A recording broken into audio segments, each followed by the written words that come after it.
If you are this guy, we'll have you in to If you explain are your side of clown the story. shoes, Mr. Rainbow Reeboks.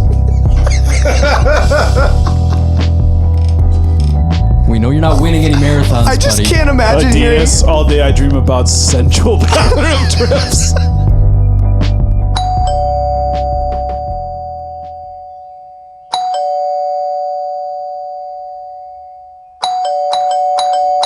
Hey, thanks for coming. Come on in. Do you want a beer? And we're going to start winning again. Welcome to the Midwest Sense Podcast, where we make sense of it all. Brutally. Live from Beyond Good Reason Studio. Hello, Midwest!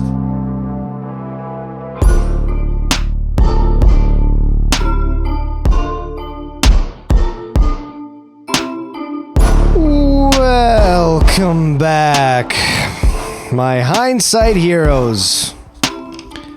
Welcome to the Beyond Good Reason Studio. Thanks for joining us for another Friday edition of Midwest Sense. May 31st. Spring is flying. It is sprung. It's absolutely flying. It's going to finish so fast. Summer's gonna bloom, baby. You know it's going to be a good day when you get into the office and you're the first person to use the clean bathroom. The best part of waking up is being the first to take a dump. Today in the studio, we have my partners in crime. One of them, anyways, Ben, the miserable Minnesotan. Thanks for coming, Ben. How Absolutely. you doing? I'm doing good. Well, you know what? I'm a little more miserable than I may have been a week ago. Our beloved Timberwolves are officially out of the Western Conference Finals. Yay. Yeah. My beloved man. teams. Hey, we watched the game after the show last week. Last and week, yeah. It was one of the most classic collapses. What's that Russian guy's name again? Luka Doncic. He was launching him. He's amazing. Yeah. He's amazing. Yeah. I saw some of the clips I hope he wins. from the logo. Yeah, from the center just court. Boom. No, he has the highest scoring percentage ever in the playoffs, ever in the NBA play. So he swung a lot of goals, is what you're saying? To the untrained eye. Yeah, I don't know. Fun times, but find me at the Miserable Minnesotan on YouTube. Thinking about creating a bit of an Instagram presence here soon, so stay tuned. Right, let's do it. Well, thank you for being here. Appreciate it.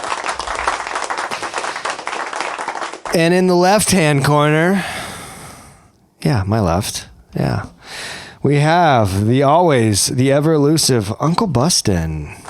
Am I You said one of us is your partner in crime. Which one? Depends on the crime. There you go. Yeah, it depends on the crime. Okay. Different skill sets for different crimes. Mm-hmm. You know, specialize. I don't want to be implicated in anything you're affiliated with. Too I don't late. know what you've been up to during the week. Too late. It wasn't me. Anyways, thank you for both of you for being here. If I can get words in the right order, we'll be okay. I am your host, Andrew. One thing I want to mention is, to make it clear, I'm not a lush. And I made a comment last week, you know, maybe not sarcastic enough, but I just like craft beer. I just wanted to put that out there. Okay. Yeah. Not believable enough? I don't know. Episode 16 is just going to be an intervention. I just enjoy craft beer like a normal, pathetic millennial hipster that loves/hates America. And I say that because I love the ideal of America. I just hate the road current that we're on. status. Yeah. So The banana republic we're in. But That's I fine. like coming home and having a cold one. Yeah, the hops And make it having all better. Yeah. Yeah. It's just usually one. You know, it's Slowly not poisoning yourself with the estrogens of the dippa. well, we'll see what we can do about solving that. Yeah. There's a Stay little tuned, people. teaser. Yeah. I'd love to take a trip down that rabbit hole. So, Amen. okay. Well, Memorial Day weekend. Any comments? Interesting events? Pretty much rained the It whole rained, day. which kind of sucked, but Yeah. let me think. Got to go camping with the boy. We only got That's a little right. rain. That I did. We're going to go camping soon in South Dakota. Shout out to the South Dakotans out there listening to us. But there's this tent I got from my father-in-law. It holds 6 people. 6-person tent. You could stand up in the thing. I put that up. No way. And Theo was pretty psyched to just see that as a young 2-year-old, never seen a tent before. So that was fun. That's awesome. The stand up, that's a huge factor. Yeah. Yeah. That's awesome. Like, I installed a garage door opener. Yeah, that looked fun. You were having a great time. Dude, what should have been like an hour's worth of work took me, I spread it over 2 days, basically an entire day. It was half of one day, half of the next day. And part of it was because the old install was done so terrible that it wasn't a 1-for-1 swap. It was like I had to it's like everything in my house, man. Yeah, man. I was using 2 different angle grinders to trim metal and cut and trim it down and hang it. And then I'd have to have like somebody hold it in a certain position while I quickly tightened everything down because it's not centered in my goofy ass garage right. And it's just a flipping nightmare. But what's funny story for you. So you guys know me and I like trying to buy I like quality over quantity. This has been like a constant theme. If I'm buying something, I'm going to pony up for the nice thing. And this applies to the trades. This applies to services. You tend to get what you pay for. Yeah. Sometimes a deal is too good to be true. If it's too good to be true, probably is. Yeah. My father's renovating a rental property and he used one of my contractors that I'm good friends with, and the guy does great work and he's fairly priced. He's not the cheapest. He certainly isn't the most expensive. And I'd say right in the middle, he's cheaper than right in the middle. And he does great quality work. Aggressively medium priced. There you go. Aggressively medium priced. And he's a great guy. And the money's going to a good place. So he has this guy come do some work. And through this guy, he meets like a referral of a referral. And he meets this kid. And he calls me up and he's like, I met this guy.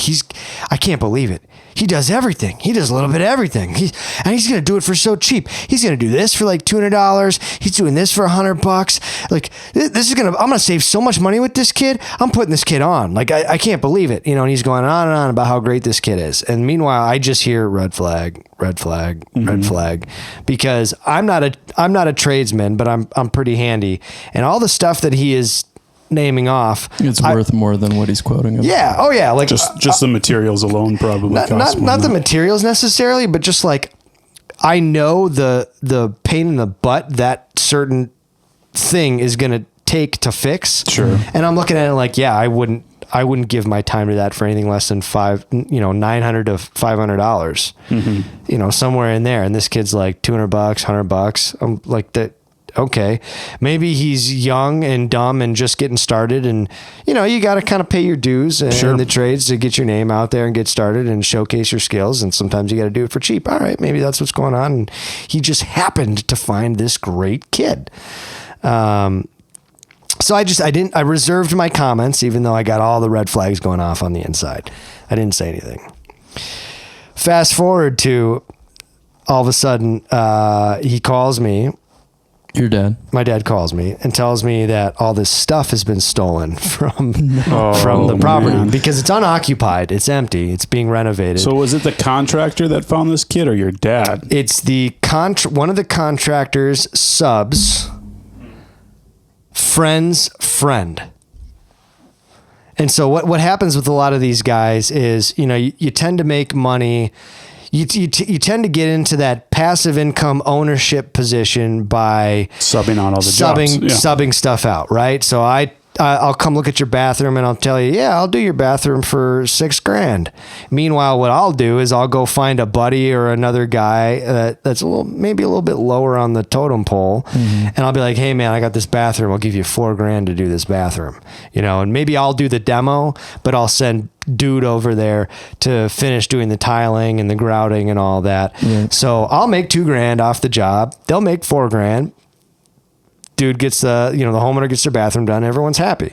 So it's just kind of a way to move work around, make an extra buck or two. And live life. So, I'm assuming that's what this guy's trying to do. And the trades are hurting already. We know this. They're understaffed, they're overworked, and there's not enough good people in the trades. And they know this because all the good guys are charging. I guess you could say they're charging exactly what they should. Yeah. Anybody looking at it's going to go, they're charging way too much.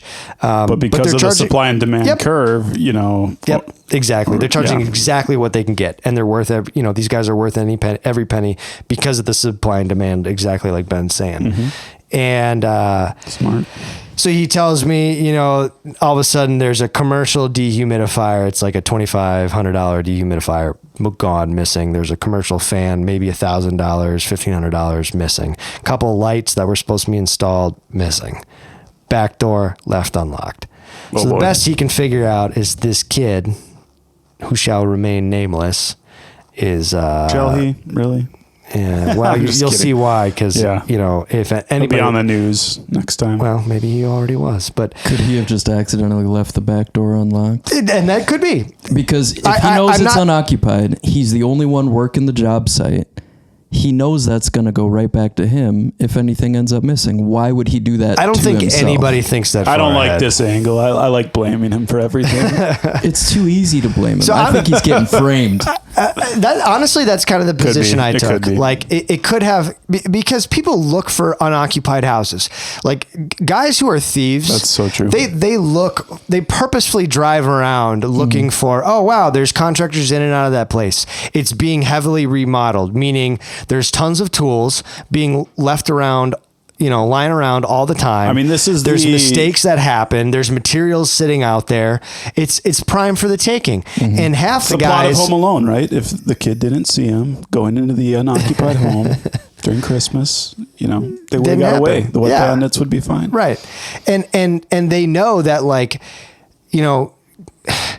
guys tend to be selfish with their stuff. And I don't blame them, but if the electrician left a bunch of stuff lying around and I'm the contractor, I'm the carpenter, obviously all I'm worried about is my saw and, my couple drills and tool belt. Not to mention, I think of it as like a free country. So you're like, well, he probably left it for a reason. I'm not going to take it, or I'm not going to infringe on his rights. Right. Or if I show up one day and the electrician stuff is gone, I'm just going to assume that he showed up before me, finished the job, took his stuff and left. No one's being accountable for anyone else's stuff. So there's no way you can even cobble together assumptions of why this is here or not here or whatever. So anyways, not blaming this kid. But everyone else is kind of turning on to blame this kid because he's the low man on the totem pole. He's the guy without a company name. He's, the hired hand, kind of a Wild West pick here. So he's also the one that nobody has heard from since this stuff went missing. No one can get a hold of him. He's not answering his phone. Did he already get paid for the job? He got paid for what he's done so far. And how long after... I don't know. I don't know enough of the time frame. It happened within a 5-day span because it was over the weekend. My dad starts making these calls around to the contractors like, hey, this is your dude that was kind of half recommended. And then I, started using him for other stuff around the place. And here's what the situation, anything about this, what's going on? And there were some other things that happened that lead them to believe that maybe this guy has something to do with these things going missing. So they all tell my dad they can't get a hold of this kid. And so my dad finally tries, somebody must have left him a nasty voicemail because my dad calls him and the kid answers. And so, my dad starts making comments like, hey, I'm down at the rental right now. Why don't you come down here, finish some of this stuff. Oh, and by the way, we're missing this, and this. Any idea what's going on? Okay, are you sure? Because you were the last one down here. Back door left unlocked, and now all of a sudden this stuff is missing. And it's weird because it was in the basement. You know what I mean? Like there's a $400 microwave sitting right there in the living room. That was left untouched, but the $2,500 dehumidifier, commercial dehumidifier in the basement's gone. The math ain't math. Right. It's just... it just doesn't make much sense. So the kid denies it, and maybe he's denying it because he didn't do anything. And he says, yeah, I'll be right down there. I know I got to finish some of that stuff. Never shows. Calls him the next day. Yeah, sorry, I got busy with something, but I'm 9 minutes away from your place right now. I'll meet you down there. Okay, well, make sure you come down here because I've changed the locks. I've changed the code on the door. You're not going to be able to get in here without me, so make sure you get down here. Never shows. They talk again. Hey, you never showed up. Fine, whatever. I know I owe you some money. What's your address? I'll just send you a check. I'm not going to be here the next day. So even if you do come down here and you're not going to be able to get in, I'm out of town. What's your address? Okay. The kid wants the check made out to his dad and gives his dad's address. So he says he owes his dad some money. All right, whatever. I wouldn't be doing it that way, but I guess whatever. Do your thing. So I ask, what's the address? Just so I can look it up. All right, the name the check is being made out to matches the owner of the house. All right, whatever. So I do a quick Google search on the dad. Nothing really comes up. But the last name starts pinging all these other articles. I start pulling all these other articles. So I ask my dad, I go, what's the kid's name? He tells me. I go, no way. No way. No way. Let me just read you. Keep in mind, this hit red flags with me way early on. Yeah. And I'm going to repeat the phrase, you get what you pay for. Yes. Minneapolis brothers, 29 and 26, are charged with burglary for live streaming themselves breaking into a burning police precinct amid George Floyd unrest, where they ripped the walls, broke into a locked desk, and stole a cell phone charger. Just a cell phone charger? A cell phone charger. Yeah. It cost $20 tops. But they were the two, if you paid attention to the news cycle at that time in what, 2020? 2020, yeah. Their mugshots are everywhere. Everywhere. Every single news article has giant photos of these two brothers. And they were the two guys constantly in the news when that third precinct burned down. They were the two because they live streamed the whole thing. And, yeah, pretty crazy. So it turns out... That's wild. Celebrities in your midst. Celebrities in our midst, man. That's really funny. So I don't know if I should be putting them on blast on here, but there's the story. Hey, this is So- Midwest. They sound like quality people. No, put them on blast. We don't want anyone else getting taken advantage of. No, seriously, What's this though, kid's name? That's ridiculous. Yeah, I'm not going to say his name, but you can look up the story and find it. Their names everywhere. Link in bio. Yeah. Link in bio. Yeah, and I feel bad for him because you know what? Maybe... So... My dad tried to make a comment. Well, I don't really know if that's him because, in the photo, he's got like a trimmed beard and really short hair. And now he's got long hair, like shoulder length hair and a big long beard. 3 years later. Yeah. And it's like, no shit, because he was on blast by every major news outlet and he's trying to lay low. And you think you're getting this great deal. And I shouldn't say anything bad because who knows? Maybe the kid didn't steal that stuff. Maybe that was a stupid take advantage of the He's moment probably situation. 30 now because this was, assuming he's the younger one, this was 4 years ago. Yes. Yeah. I don't even know if you could classify him as a kid anymore. He wasn't a kid when he did it. I don't know. Sometimes I still classify myself as a kid. So Fair enough. I don't know, but so maybe he's trying to turn his life around, and maybe this isn't a fair representation of somebody with a checkered criminal past. Well, maybe this was apparently a one-off. He relapsed at your dad's property. He's doing really sounds well. like from an cell idiot to phone, me. from cell phone charger to $2,500 He dehumidifier. lives in Yeah. like an 800-foot apartment, a square foot apartment. Yeah. Filled to the ceiling with stolen. Just a massive dehumidifier and fan. Yeah. I'm never going to get wet again. That was my Moisture kind of control in this interesting place. story for Unreal. the week. You get what you pay for, and sometimes you get a celebrity criminal. So the next time you think something's too good to be true, probably is. Yeah. Google your contractors, people. Yeah, no kidding. Google the help. Andrew's dad could have saved himself a lot of money. Or even just Angie's List. I mean, come on. Yeah. Come on. If the mugshot comes up in their bio, you might know to skip on to the next one. That's why I like to save all that time and awkward conversation. I just make my mugshot my bio Profile picture. Profile pic, yeah. Your Tinder profile? Trump will be doing that Grindr. pretty soon here. Oh, right, Grindr, my bad. So I wanted to follow up on the great Midwest mystery. Have you talked to your mom at all? I haven't. I have Has not Ben, about that. for the audio people, has Ben talked to his mom at all? I have not talked to my mom about it. I'm a little afraid to know the answer.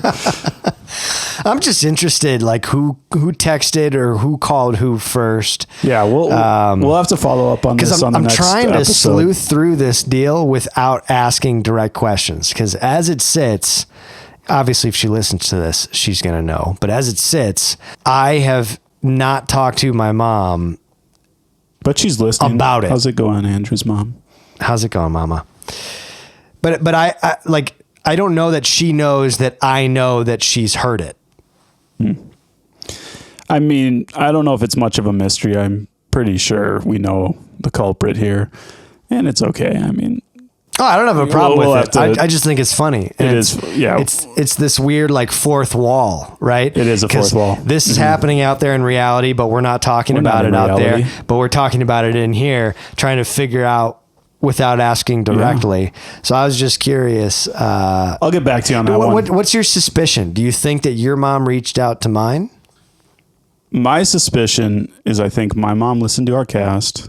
You know, she's been listening to the cast. She's an avid follower. Please. Thank you, Mama Kim. Yeah. Thank you. Yep. So she likes what we're doing. My guess is she liked what we were doing and sent a message of, oh, isn't it great what our kids are doing? Blah, blah, blah. Something Nice. like that to, you know, the mom in charge over in your neck of the woods. Yeah. And the fact your mom hasn't brought it up directly is just peachy. It's because she's embarrassed of you and Well, what no, you've become. Well, that's probably not far off from the truth. Like 14 seconds in, it's just a constant string of no, but I think she kind of knew that like I was just trying to keep this on the DL and that I wasn't sharing. And so I think We're not on a major record label yet. yeah. You're still in the closet, and she's like, I know the truth, but I Right. want him to tell me when he's ready. That's pretty much exactly it. Oh man. Yeah. So the other caster aspect child. I was thinking of like what that Podcaster lasted child. like 5 or 6 episodes. You know, me Less than keeping 10. it a secret, right? You can't hide things from mommy. It just made me think like, how do these girls hide their OFs for so long? You know, some of them go like I don't even a want to year get or down that two line of. without family finding out. This has bugged me because you hear about these, oh, this teacher got fired because of her OnlyFans. Okay. You found out about her OnlyFans because you searched for her Right. OnlyFans, Yeah. hoping to find Right. an OnlyFans. You pervert.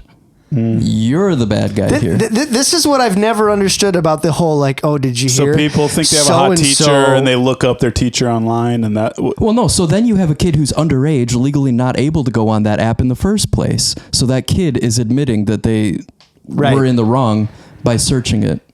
Has she it's found like your the- OnlyFans, Drew? It's just feet pics. It's fine. I was trying to buy the website called Lonely Fans. Smart. Couldn't. It was not a site. Just that- a bunch of men watching And Jordan Peterson. now videos. it is something. But I was desperately trying to buy Lonely Fans. But I like what you're on because what Uncle Bussin is saying, because there's a crime that's been committed before we get to the main Well, and it's just gossip. It's not a Which is crime. younger kids. I'm using crime like facetiously, Yeah, like sure. But no one Grievance. ever no one ever talks about the thing that had to happen first before we get to the thing that you're wanting to make this whole big scene about. You mean like ignoring the shameful act of looking up a teacher as an underage kid or something? So like that? I knew a girl who was a stripper and her father was a pastor, and one of the elders in the church called her out for it. But no one asked how the elder knew that she was a stripper. Well, you know how he knew? Because he went to the strip club and saw her there. Is that a fact? That's a fact. Funny. Talk about getting your own house in order. Goodness. Yeah, everyone wanted to hone in on, the daughter being the stripper, but no one wanted to ask the big question, well, how the hell do you know? Yeah. Like, cite your source. What's the credibility of your source? How did you find this out? Right. Mm-hmm. Right.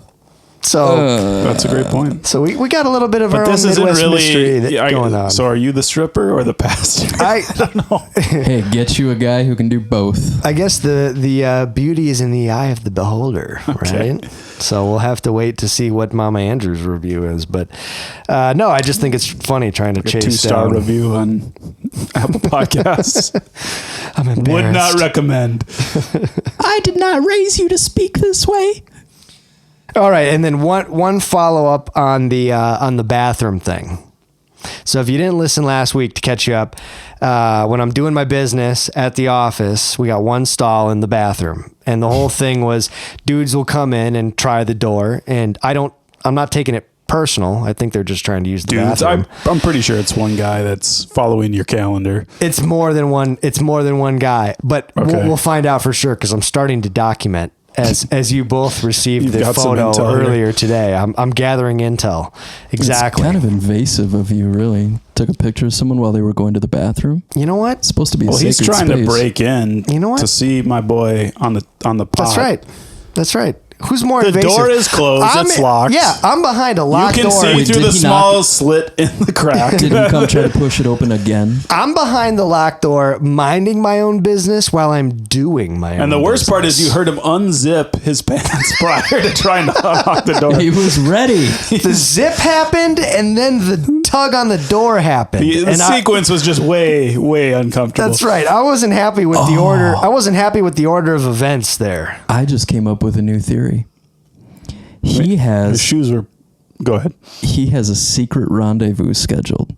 He was planning on going into that stall that was left unlocked to meet with someone else from your office building. When he touches it, realizes the door's locked, he's like, oh, that's not my dude. And then he has to, go to the bathroom, make it look all innocent. So what's funny? What if he didn't have to pee? You didn't hear anything happen when he walked up to the urinal. Would be creepy? He's just pouring his coffee in there to make it sound like he was. So there's a layer that's going to make what you said just absolutely bonkers hilarious. No, but dudes come in and just to fill people in from last week, I'll be sitting there minding my own, doing my business. Dudes will come in and try the door, and I'm not taking it personal. I'm assuming it doesn't have anything to do with me. I do find it kind of flattering. You just need to start grunting while you're doing your business. But when they realize it's locked, they go straight to the urinal to pee. So I don't care what you say. This is my theory from last week. I don't care what you say. That's a superpower. If you got to leave a deuce, but you can just go into Zen mode and change your mind and pee instead, that's inhuman. Mm-hmm. That's some dark arts shenanigans. That's what that is. That's something out of this world without question. That's right. So since we talked about it last week, I've been keeping my eye out for this, and I got my phone at the ready. I'm going to snap a picture of this dude's, the culprit's shoes. Because this doesn't just happen once or twice. This happens all the time. And the person always tugs on the door, realizes there's somebody in there, and then goes straight to the urinal to pee. And I don't get that. There's a bathroom upstairs. Is it the same urinal, or is there... There's two urinals. Okay, does he pick the same one every time? One's tall and one's short. Because if he's picking the short urinal, that brings up further questions that we need to investigate. I guess it depends on, the height of your dang-a-lang, which one you pick. We know the short urinal's for children. Unless there's a person supposed to be utilizing the taller one. Maybe the person has a very droopy appendage and they just don't want to splash, so they're trying to get it closer to the bowl. I know, but if you have the option, it just would seem weird to me. Yeah. Yeah. It seemed weird. Well, I don't like having to stand on my tippy toes at the urinal to go in the big one. Okay? That's true. Wear And if heels. Wear you're heels. too close to that bottom of the urinal, Yeah. you get a lot of kickback. All over and, the Oh yeah, And And what's worse, if you hit that cake, that Yeah. whatever you call it, the soap cake Yeah. thing, that's game over. the worst part about it is like when it's higher, you pick a taller one, like what you're saying, and the kickback like gets on your hands, like you can feel it splattering on your hands. Might need That's to work on the your aim. worst. Well, if that cake is just It's not aim. You know what's weird? So you got the urinal cake. We don't have the urinal cake at our offices. We've got the urinal cake. the vent, the rubbery, thing, yeah. the rubbery deals with like Mesh. this, like a mesh deal. And I think that's the purpose of the design, is like an anti-splash design. Can you imagine being like a urinal engineer? Yeah, like a urinal cake. How are we gonna make this work? So there's actually a funny movie about this. Check this out and go watch it. It's really underrated. It's an old Adam Sandler movie. What? And he plays like a business owner that sells janitorial supplies. Punch Drunk Love. Oh yeah, I've heard of that movie. Punch Drunk Love. I think that's what it's called. I cannot. Do you want my urinal cakes? I'm so proud of myself for pulling that name out of my tail. So anyways, so we've got those mesh deals, but they're not for anti-splash. They're so nothing goes down the drain and gets clogged. Kidney stones? I wonder if they're dual purpose. I've never experienced 'Cause anti-splash why do from you- that why do you guard. have It the- splashes everywhere instead. Why make it the specific design? Because it's kind of like spiky. I don't know. It's just Like why not just make it a It's mesh just a and be mold. done? Okay, I got us off track here though. He picked the urinal. Okay, he picked the urinal. Yeah, so he picks the urinal. Ben's like, get on with the freaking I'm story. sorry. So this guy comes in today, tries the door. It's locked. I'm in there. He goes over to the urinal. First of all, that stream was like a freaking rocket. If you put a gun to my head when I got to go number 2 and you said you're not going to go number 2, you got to go number 1. I don't know about you guys. It ain't coming out like a rocket. Like there's some That's muscle. true, man. There's some muscle things involved where I'm holding back. clenching in the one, sphincter. Yeah, Yeah. I'm holding back the past and I'm letting go of the future. You know what I mean? Right. I'm that's- splitting the difference here. That's too tough. You That's know, monk level ability right there. that is monk. That is monk. You guys just level. need to do more Kegels. You need to strengthen your pelvic floor. Come on. Dude, you said it perfect last week. Potentially. Not every pee is a poop, but every poop is a pee. That's what I'm saying. Okay. So this guy, like absolute rocket piss. I mean, it is just stream every man would be jealous of.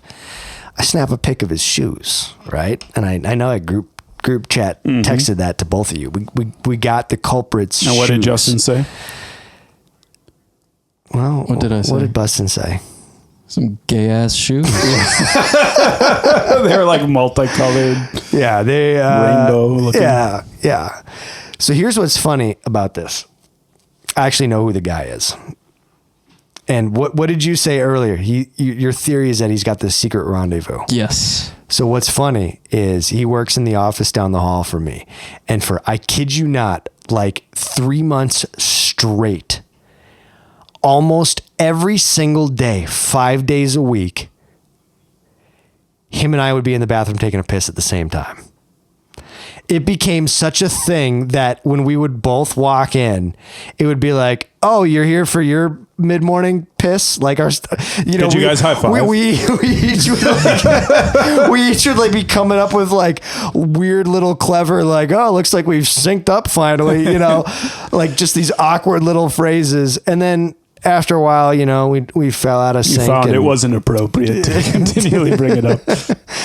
But that's this guy. Now, granted, it's a different guy each time that tries the stall door and goes and takes a piss. So my theory isn't. He must have been so disappointed when you went from peas to poops. And he's like, I can't talk to my buddy Bro, anymore. I've upgraded. I'm sorry. Please, can we poop together? Maybe that's what he was trying to do. It's just friendship, bro. Double decker. Yeah. But Jeez. maybe like we synced up peas together. We synced up on the urinals, and I had different. My needs have moved on. I've moved on. My needs have changed I'm sorry to Matured. leave you.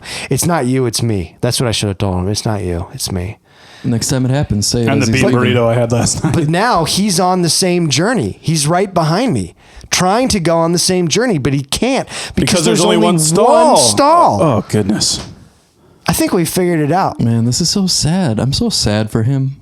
Yeah, I kind of feel Just like wait 10 minutes, guy. I mean, seriously.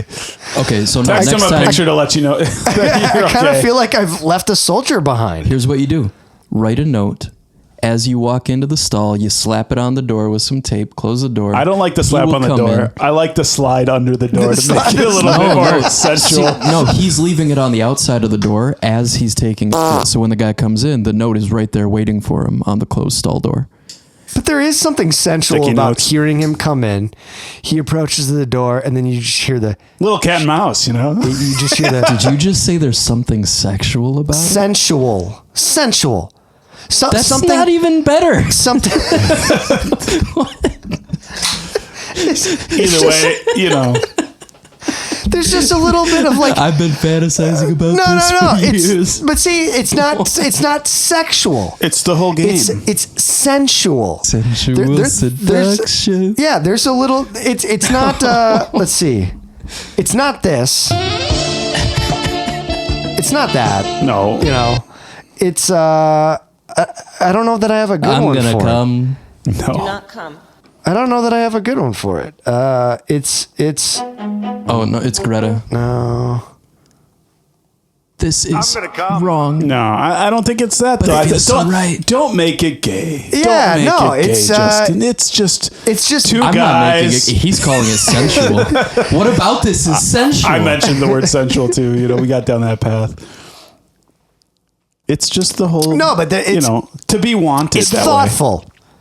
I feel like the sliding it underneath the door, having some showmanship about it, some bravado about Some it. bro-to-bro contact. Yeah, like slapping a note on the door is too impersonal. Partly because he could be talking about anybody.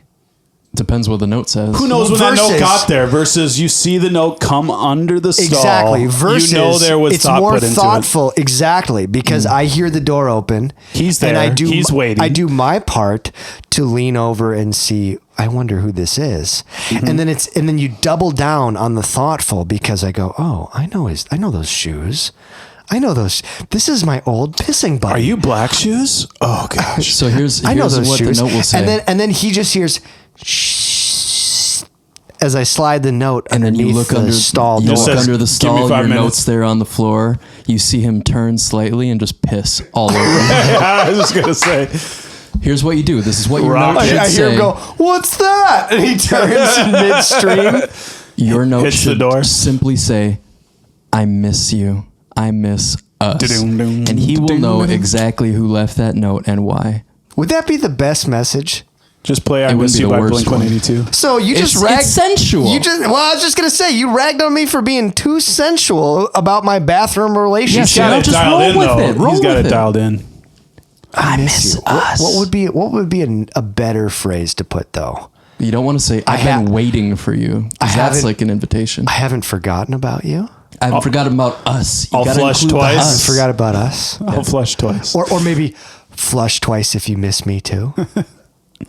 Yeah, I think those are all good. I want to see And where that's this goes dedication next because it week. takes time on those urinals to cycle through that first flush. That's So, I mean, that is truly love. I mean, that is truly like. a time investment there. He's still standing. Oh You my already heard God. this. At If least the a flush 30-second finishes commitment. finally. He sighs in resignation and then flushes again. Dedication. I Wow. think it's beautiful. I don't know. I'm looking forward to where this relationship goes. Okay, on a separate note, can you imagine being this guy and then stumbling on the podcast and hearing all this nonsense going, holy shit, I know a guy in my office building that sounds exactly like this. If you are this guy, we'll have you in to If you explain are your side of clown the story. shoes, Mr. Rainbow Reeboks. We know you're not winning any marathons, I just buddy. can't imagine hearing Adidas, all day I dream about sensual bathroom trips.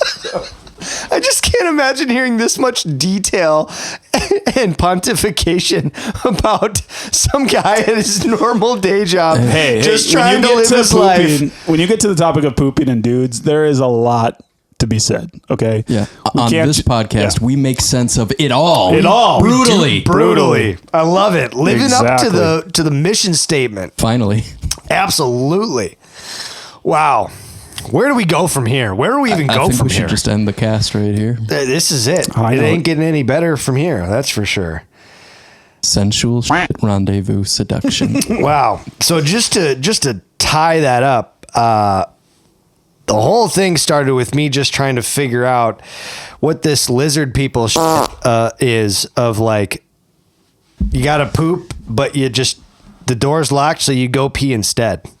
That's some lizard people shit. It is. Some witchcraft, some dark arts. I don't know what that is, but that's where all of this You're an started. animal. But now we've discovered I've got a brother of the bathroom. Brotherhood of the bathroom. And he may be an alien, but there's love. I will tell There's you, love between you two. he's like 6'7". The dude is freakishly tall. He's So- a tall, big dude. So you're the bottom in the relationship, which makes sense. I wouldn't. It's not even up to mentality or choice. It's not up to you at all. No, he's Everyone's gonna a have his bottom. way. Everyone who knows him is a bottom in the relationship. Yeah. Sensual. Wow. That got gay quick. I don't know how we move on to history, but we're going to try our best to just move on to some history. This day in history.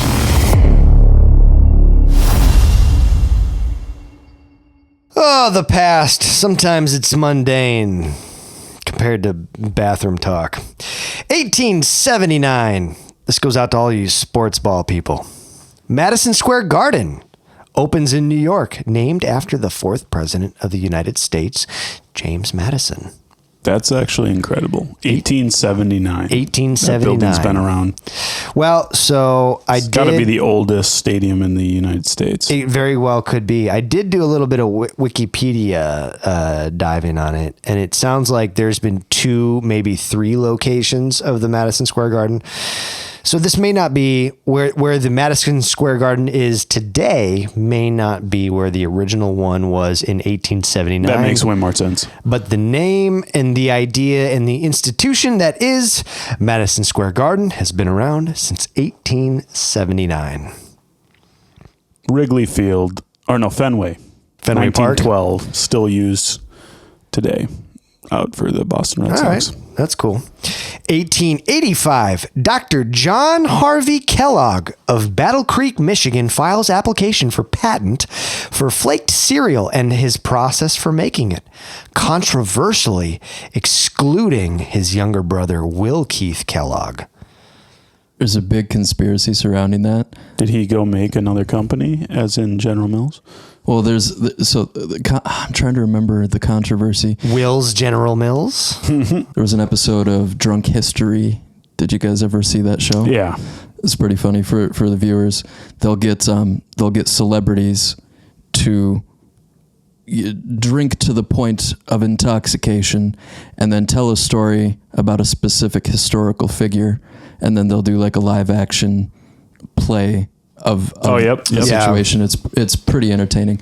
But there was one about this guy creating his cereal, promoting it as like the healthiest option for your body. It'll help you have 6 firm, ropey poops every day, just like him.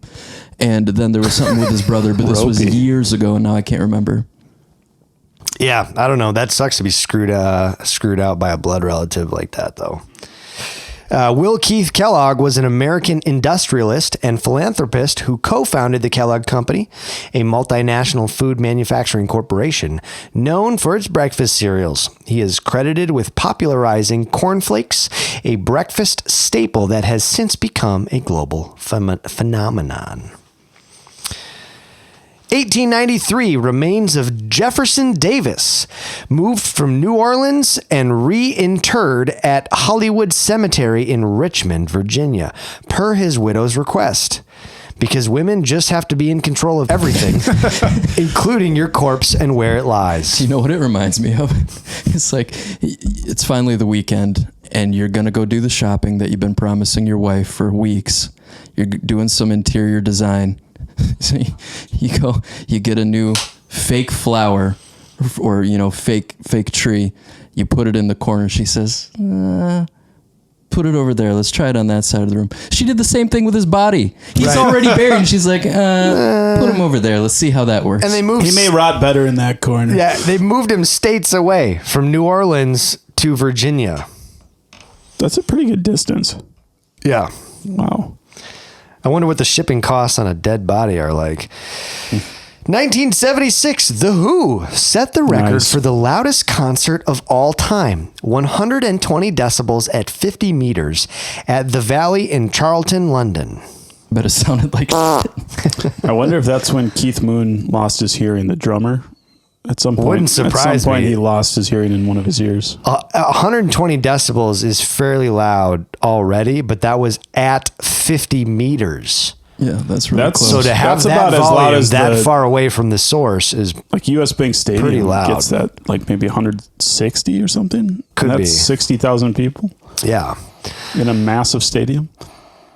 The last and only time I was there was for a monster truck rally, and I was in the Sounds freaking awesome. nosebleed I wanna go. seats. But I had You wore plugs, yeah. I wore plugs. Yeah. I was there for X Games. Sorry. Oh, that would have been be cool. It was Yeah. great. Yeah. As it was X free Games too. or Nitro Circus would be cool. Oh, I missed that. Yeah. 1977, Trans-Alaska Oil Pipeline completed, one of the world's largest pipeline systems. What does the pipeline identify as? It's the trans. largest trans. It's trans. The largest trans. Yeah. pipeline.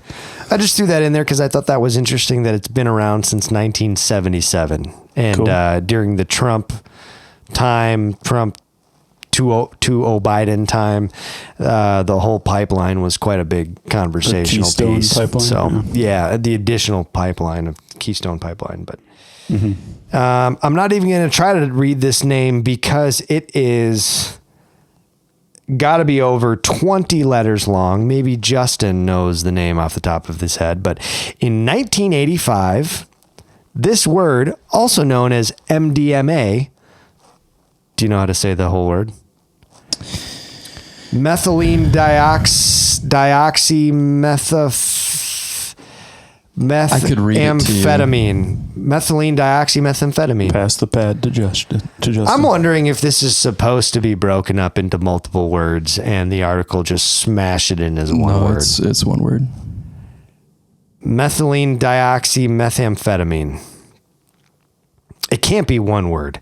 It's methylene It doesn't matter, man. dioxymethamphetamine.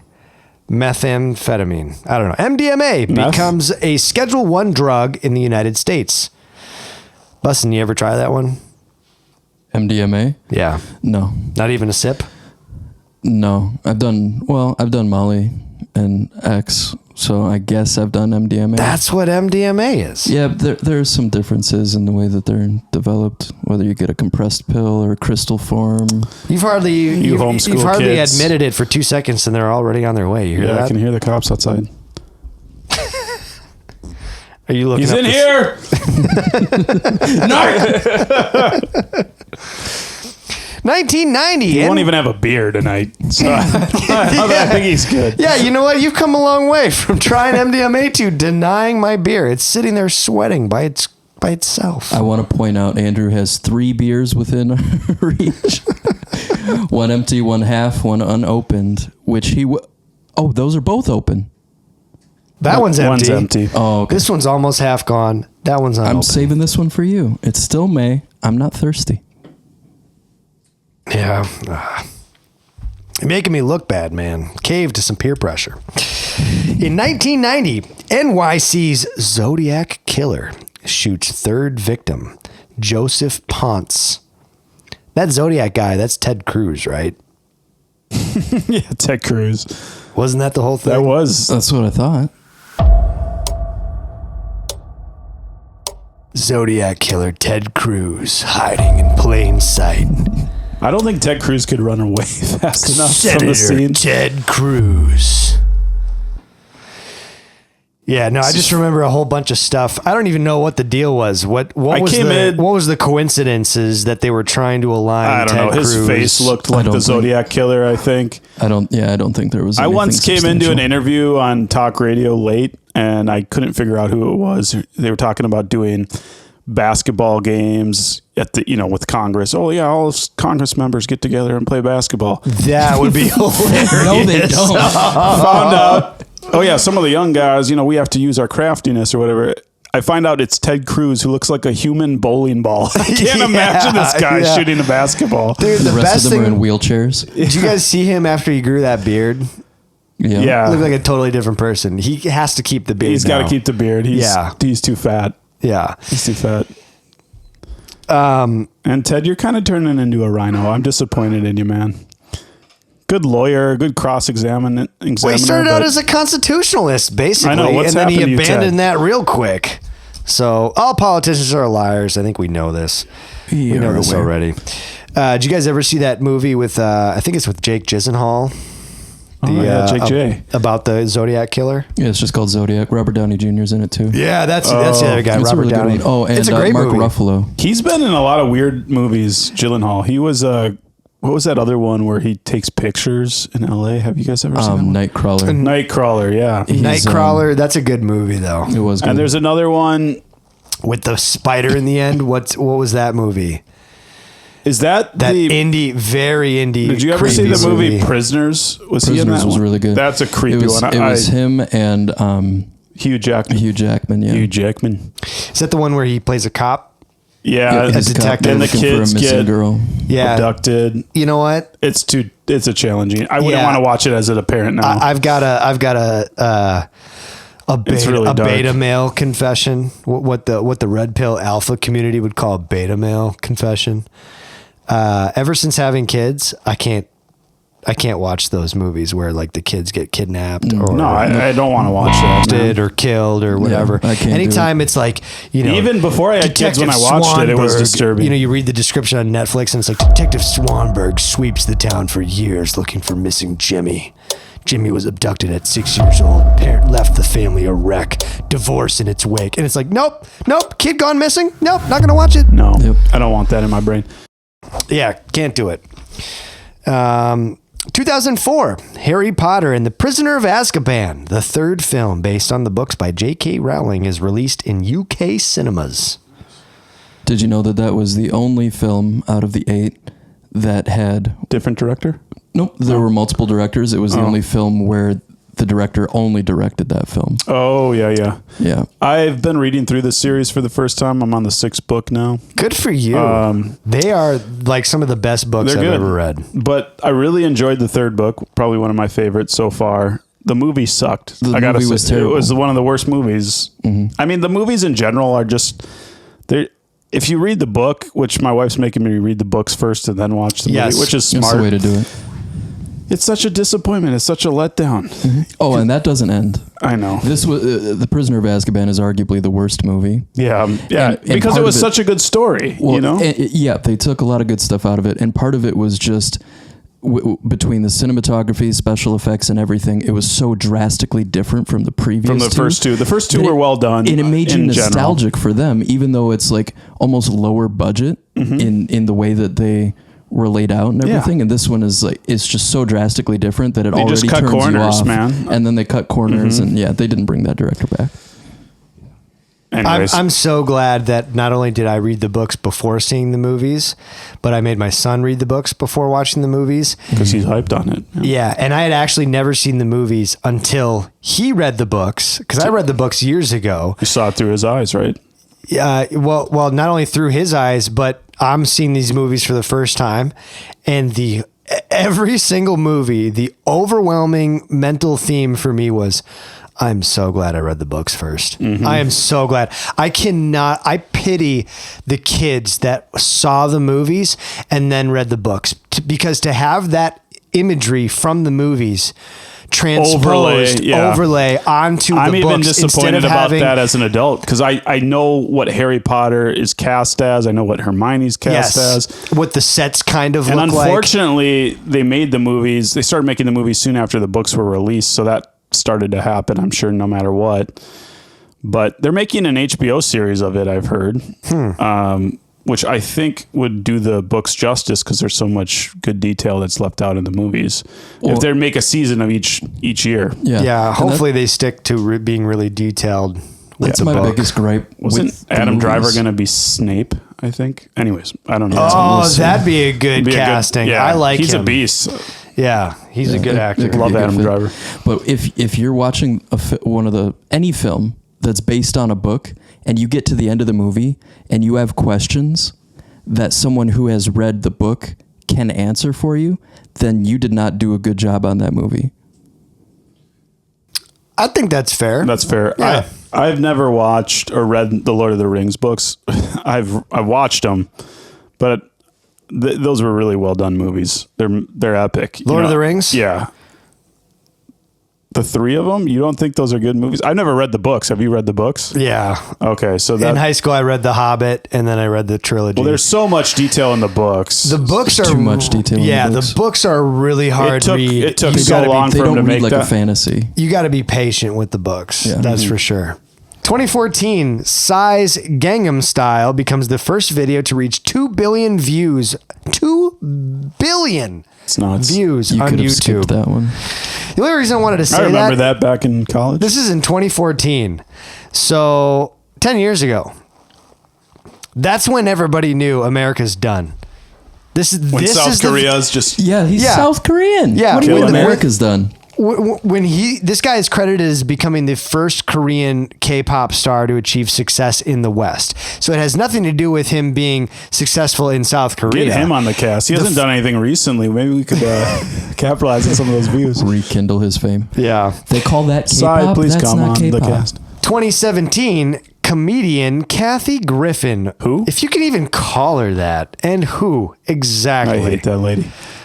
She's not funny. Fired She's from gross. CNN. Was she was on CNN? Why would a comedian be on CNN?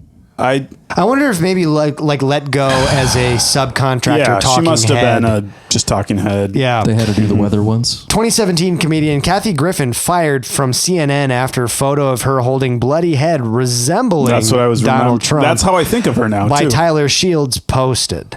Disgusting. It was not resembling. It was supposed to be his exact bust. Absolutely disgusting. Yeah. And the fact that she didn't go to jail for that is unbelievable. And then you got Madonna speech. talking about how she wanted to, explode certain buildings. And then you have who's the guy? Celebrities are not who you follow. These people are unhinged. They have no ability to Not in enact touch. critical they're thinking. above. They're above the law, clearly, because True. you can't make threats towards the president. Which It's there's treason. 3 celebrities. Kathy Griffin did it with a severed head. Mm-hmm. Madonna did it with talking live at a show in public about how she's thought an She awfully looks lot nasty about these days, too. exploding a certain a witch. building where important people live. And then the third person was Johnny Depp saying, I wonder what the last time an actor shot a leader. I don't even want to say it, even though I'm quoting these people. Mm-hmm. Obviously, he's referring to John Wilkes Booth. Messed up, dude. Acting, or JFK, I guess. But, no, not JFK. An actor would be John Wilkes Booth shooting Lincoln. Mm-hmm. Anyways, 2018, on this day, Kim Kardashian meets U.S. President Donald Trump at the White House to discuss prison reform. Obviously, the best and brightest. I'm telling you doing right well. now, she must hold her brains in her ass or something. She has a lot of experience advocating for, criminals. Certain right? people. Got her 20 career off the ground, Yeah. quite literally. 2018, Matt LeBlanc, famous for playing Joey in Friends, announces he is leaving TV show Top Gear, which is absolutely wild because I had didn't know no he was on idea he that. was on there to begin with. What? That's the first I heard of it. 2019, disgruntled employee shoots and kills 12 people at a U.S. municipal building in Virginia Beach, Virginia. Do you guys remember that one? I think don't. so. I don't I've been either. there before, but I was hoping one of you knew, so I didn't look up anything about it. unfortunately, there's just so many shootings. It's hard to keep track of them. Sad to say. 2021, China's ruling Communist Party, the CCP, announces it will now allow married couples to have 3 children in an effort to boost failing birth rates. 1, 2, 3. Which is a huge relief because after living under the Biden dictatorship and realizing he's basically made the U.S. a third world country, China has now been an option to move to for the first time ever, seeing as it would be an improvement to living here. Bold statement. Yeah, well, a little facetious, but not far off from the truth. 2023, NASA panel investigating unidentified flying objects at its first open meeting highlights stigma involved in reporting sightings and lack of high-quality data. The mysterious radio signals turn out to be a local microwave. That's facetious. Interesting. Cue the suspicious dog meme. Or suspicious kid. Birthdays, notable birthdays today. One is my father. Happy birthday. Drew's dad. Yeah. Daddy Drew. He also shares a birthday. Yeah, that's us. Yeah, sorry, that came out wrong. Can't say that. You can't call someone else's dad daddy. That's right. No. You're canceled. You really can't. Born on this No day. apologies from me, though. Walt Whitman, American poet and volunteer nurse during the Civil War. Born in the West Hills of New York on this day in 1819. Clint Eastwood is 94 years young today. Man, Born in 1930. it's nuts. Doesn't that feel like multiple lifetimes ago? 1930? Yeah. The American actor and director known for films such as A Fistful of Dollars, the Dirty Harry films, Play Misty for Me, Unforgiven, Letters from Iwo Jima. What was the other one? Gran Torino. Gran Torino. Great film. And politician. He was the mayor of Carmel, California from 1986 to 1988. He was born in San Francisco on May 31st, 1930. And a happy birthday to Joe Namath. Nice. 81 years young today for all you sports ball fans. Born in 1943, American Pro Football Hall of Fame quarterback. Born in Beaver Falls, Pennsylvania. John Bonham of Led Zeppelin.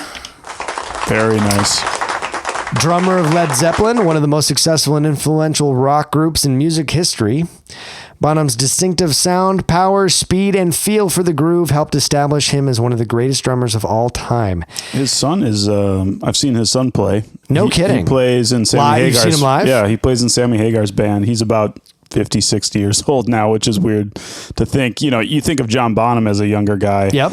He never, made it to old age because he died young, but... Passing away at the young age of 32 in September of 1980. Wow. He died of asphyxiation after heavy alcohol intake. It is nuts. I've also seen The Who's... Jason Bonham is his son. Jason Bonham. The Who's bass player, Dino Palladino. I've seen his son play at the Fine Line. I believe at the Fine Line. Plays in a band called Yusuf Days, which is the name of the drummer. Fantastic fusion jazz group. Unbelievable. Brooke Shields also celebrates a birthday today. The hot blonde, 1965 American model and actress. Stars in Blue Lagoon, Suddenly Susan, born in New York City. Which one? Oh. I'm gonna come. Colin Farrell, born in 1976, celebrates a birthday today. Irish actor. Is it In Bruges? The movie in Bruges? I don't know. In Bruges? I can't think of any. Minority Report. Oh, there we go. Yeah. Born in Dublin, Ireland. Dublin, Ireland. He's a great actor. I like him a lot. Isn't he in Snatch? He's in SWAT, wasn't he? No, that was Johnny Depp. Not Johnny Depp. Wow, Brad Pitt. Brad Pitt is in Snatch. But there's a lot of foreign guys in It Snatch. should have been Colin He's the Farrell. Irish Brad Pitt. Fair to say. That's fair. Yeah, that's a good one. assessment. Absolutely. That is on this day in history. About damn time. This day in history.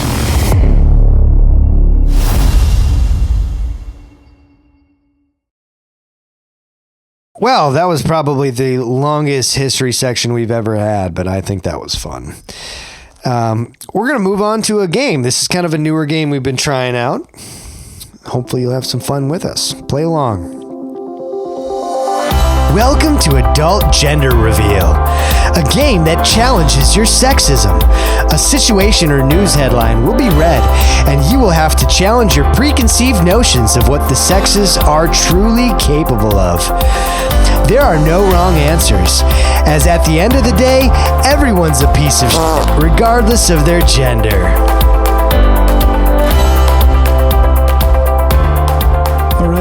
All right. Let's get into it. All right. So just a review of how this game works. Do you want the keyboard for... maybe? Throw it over here. Let's have some fun.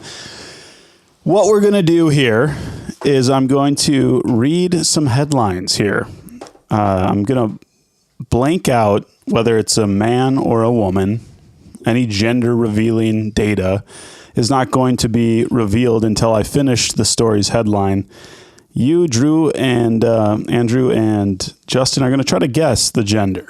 And I'm going to give you guys a little bit more context than we did last time. If you guys get it right, you get a point.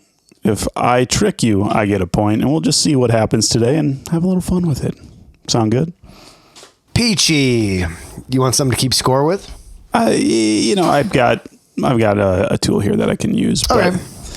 A little bit, just starting off, and hopefully you guys didn't see this on social media. I literally was going through stories looking way in the back files of Google. But to start off, first and foremost, the article is blank with suspended license case appears on Zoom driving. So what happened here is a person showed up for their court case on Zoom because they weren't in person, so they did a Zoom court case. And while they're on Zoom, their license is suspended. They're in their car, and they're telling the judge, there's a video of this. They're telling the judge, well, hold on, I'm going to my doctor's appointment right now. Let me park so we can talk. Very hysterical, but yeah, what do you guys think? Is this a man, woman? It's a man, because I would have done the same thing. It's a man. That's correct. It's a man. I picked that exact story for a story in Midwest Nonsense, and I have I have the video all queued up. We'll watch the video later. It's have quite you seen hysterical. It, Not yet. It's great. It's great. We'll have some comments about it. So, I mean, I thought either way you could see either gender really doing that. I could definitely see either gender. If I didn't know this story ahead of time, I would have guessed woman. I'm just a good guesser. Apparently. Anyways, well, let's move on to another story. This one's a little more disturbing. Woman. What woman? Well, we'll see about that. Blank sues Florida sheriff alleging blank was twice forced out of their home naked as deputies executed warrants. Oh. Where was this, did you say? Florida. Yeah, of course. So I'm going to say man. Deputies, warrants, Florida. I'm going to go with man. Oh, my original woman, gut reaction was right. Go with the gut. So this woman sued this sheriff. Let's see. The county again was Okaloosa County.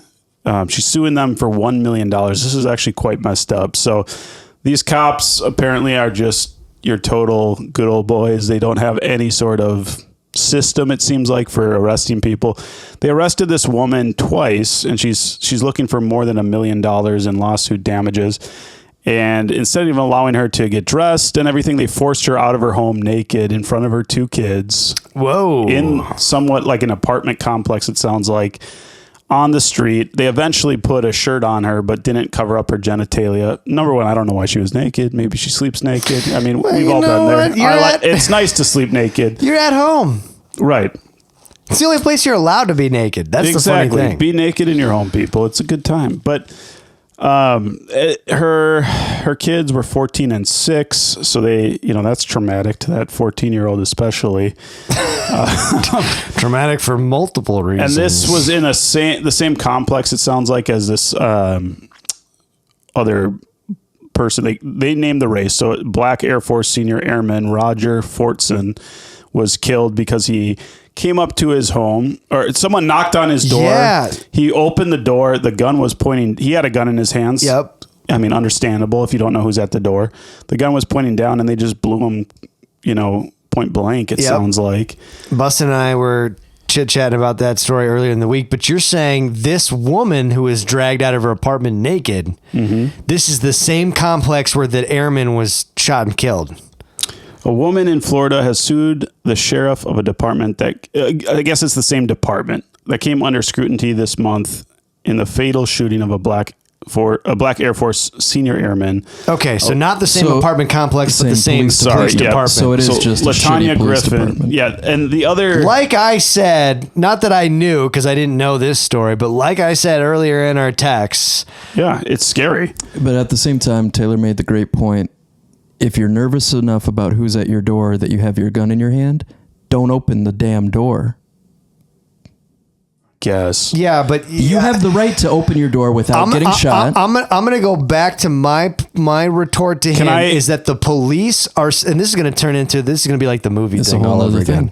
But this is fine because we're figuring out... What was our mission statement? Can I add another insight here into how the sheriff's office typically operates?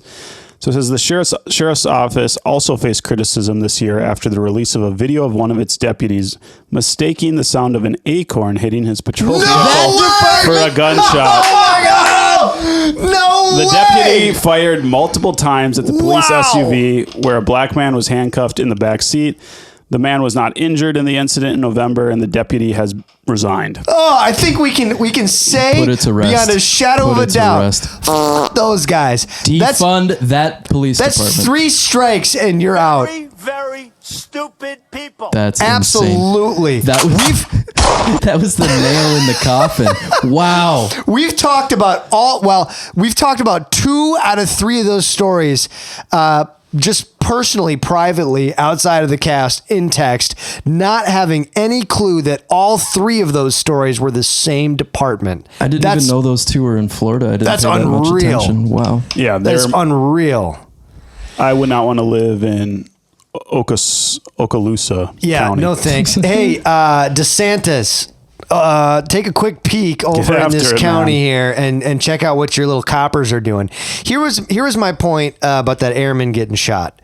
My point was that the police are supposed to risk their lives. Protect and serve, right? Protect and serve, but they're supposed to protect and serve to uphold your rights. So when they start killing people because the person utilizing their rights, the cop says, I'm in fear of my life. When the person is utilizing their rights, he has a right to answer his door. He has the right to carry a gun. He has a right to answer the door with the gun in his hand, regardless of who's at his door. If that is what is going to set police off, and I understand maybe that's a contentious thing to say in the environment that we're in with the amount of gun violence, which is actually at probably all-time lows outside of the Biden administration being in office. You got to limit some of your parameters here. Yeah, but outside of that, they swore to uphold the Constitution. That airman did nothing but nothing that was outside of his constitutional rights and was killed for it. Right. And so that's where, hey, I'm not taking away from the cop having a hard split-second decision. I get that. Absolutely. I wouldn't be able to do that. That's why I'm not a cop. So if you can't handle somebody, if you're a cop and you can't handle somebody expressing their freedoms and their rights, then don't be a cop. That's the deal. So what we learned from this Okaloosa County police... Yeah, Okaloosa, I think. What we learned from them County is that in this particular part of Florida, you're not allowed to be naked in your apartment, and you're not allowed to hold your gun in your apartment. Correct. And this woman moved for obvious reasons. Yeah. And you're not allowed to be Still an in Florida, acorn but either. yeah, no kidding. You're not allowed to be an acorn. This acorn in particular. Well, I'm still shocked that the guy that was handcuffed in the back of the squad car that this police officer was firing at, still get shocked hit. that he didn't get hit. Yeah. that's insane. Bunch of idiots, truthfully. Because imagine being that guy, handcuffed with your hands behind your back in the back of a squad car. You see the dude trip into a barrel roll, a very slow, Doesn't he clumsy, yell, fat "I'm barrel hit"? roll. I don't think he yelled, "I'm hit." I think he yelled, "Shots fired." Shots fired. Okay. But if you watch his body cam footage, it literally looks like he stumbles, attempts to turn it into this like barrel roll on the ground. Yeah. But just watching, you imagine that this guy is very clumsy and fat. Oh, dude! If you slow it down and go Yeah. scene by scene, you can see the donut holes fall out of his chest pocket. Yeah, he was saving those for later. They're ruined now. But imagine being the guy in the back. This dude just like Donut holes, that's like this a diet dude rolls for them. around in the grass, stands up and starts shooting at you through the windshield. You're like, what the fuck is happening? Yeah, unreal. Anyways, Let's move on from one delightful story to the next. Pittsburgh area blank indicated for allegedly strangling assaulting partner on cruise ship. Indicted for allegedly strangling assaulting partner, strangling/assaulting, or the Strangling, assaulting partner on Okay. cruise ship. strangling and assaulting partner on cruise ship. it was a woman. I'm gonna go with woman.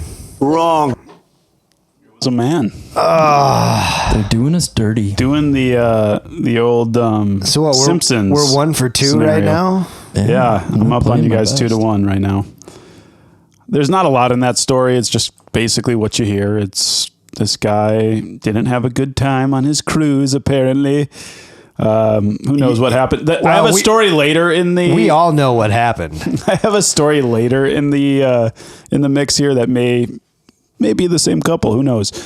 The cruise was purchased to rekindle some nighttime And activities, she rekindled it with someone else. or the nighttime activities just didn't come to fruition. It's her fault for forgetting the safe word. Owens is accused of strangling, assaulting, and wounding his dating partner while on a cruise that was departing from Orlando, Florida, on or about October 11th of 2022. Should Owens be found guilty once he goes to trial, he could face up to 10 years in prison, fines up to $250,000, or both. That would be based upon the seriousness of the offense as well as any previous criminal history, if any. There's a lot of typos in this article, CBS News. This is why I won't go on cruises. No thanks. It's one reason. There's a lot of reasons. not to Fire go is on the other cruises. reason, which you wouldn't think you would have to worry about fire when you're surrounded by Water. water. They're also, cruises are like 10 times the size of the Titanic. A lot of these cruise ships. Yeah, they're and they floating tip cities. over and everything. So That's how you know the Titanic was not sunk by an iceberg. It was sunk by a torpedo. Ooh. that's how you know, because the Shots modern fired. ones are bigger than the Titanic. Yep. Explain yourself, sir. No, I don't we'll understand get that into it on logic. another episode. Okay, fair enough. We'll do. I've got a local story for you guys. We'll do next. a part 1 Titanic, part 2 Flat Earth series. Yeah, we've got a lot. We've got a whole conspiracy series we could run that may be interesting. So I've got a local story for you guys. Did you know there was a bear in Maple Grove? Yes. So 3. bear chases dog blink down Maple Grove driveway. Was it a man that was running away with this dog, or a woman?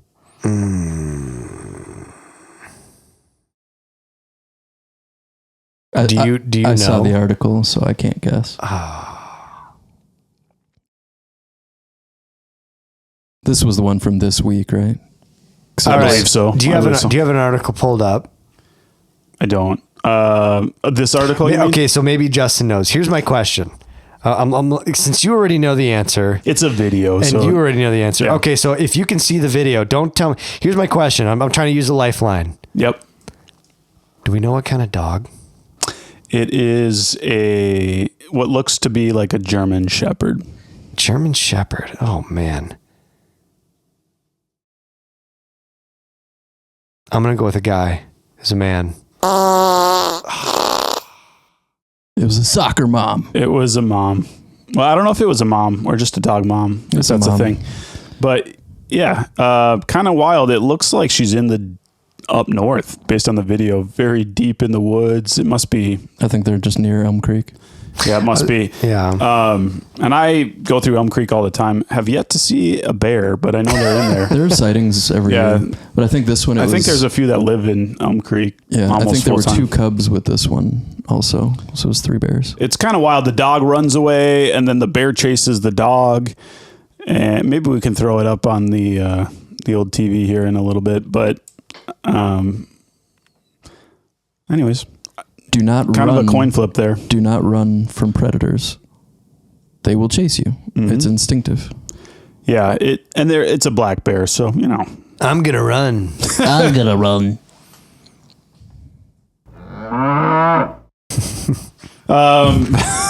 Let's move on to the last story. I think this one may get the most buzz, so to speak, because it is a BuzzFeed article. Ooh. And it does have to do punny with, I believe, a cruise. We'll pull this thing up. It says, this 26-year-old blank dumped their significant other mid-trip after they insulted blank's looks. Now the significant other's family is demanding blank pay for their flight home. Was the individual who... did the insulting... No, yeah, let's put it that way. Was the person who insulted this is maybe... okay. Was the person who insulted the looks the man or the woman? The person doing the insulting was a woman. Person doing the insulting was a man, and then the woman's parents want him to repay them.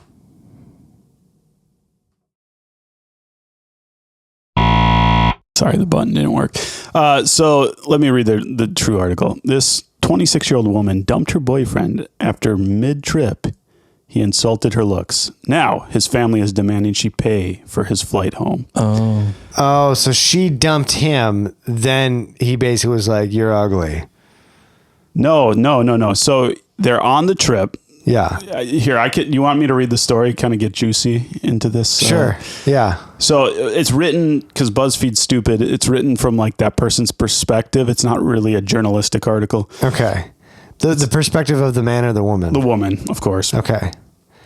Who did the dumping? Correct. Okay. The dumper, not the dumpy. There you go. So it says, I, 26-year-old female, need some perspective on a recent situation involving my boyfriend. Oh, it's like an Ask Abby situation here. 30 right. male during a trip to where? Where do you guys think the trip? Florida. Florida, yes. Throughout the trip. Sorry, Florida. This is a Midwest Sense podcast. Throughout the trip, he kept comparing me to other women. Let's be honest, women in Miami often look like they have just stepped off of a magazine cover. Now, I don't wear a lot of makeup, and I'm comfortable with my natural look.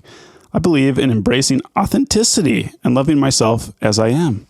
However, my boyfriend seemed infatuated with these women who look like models.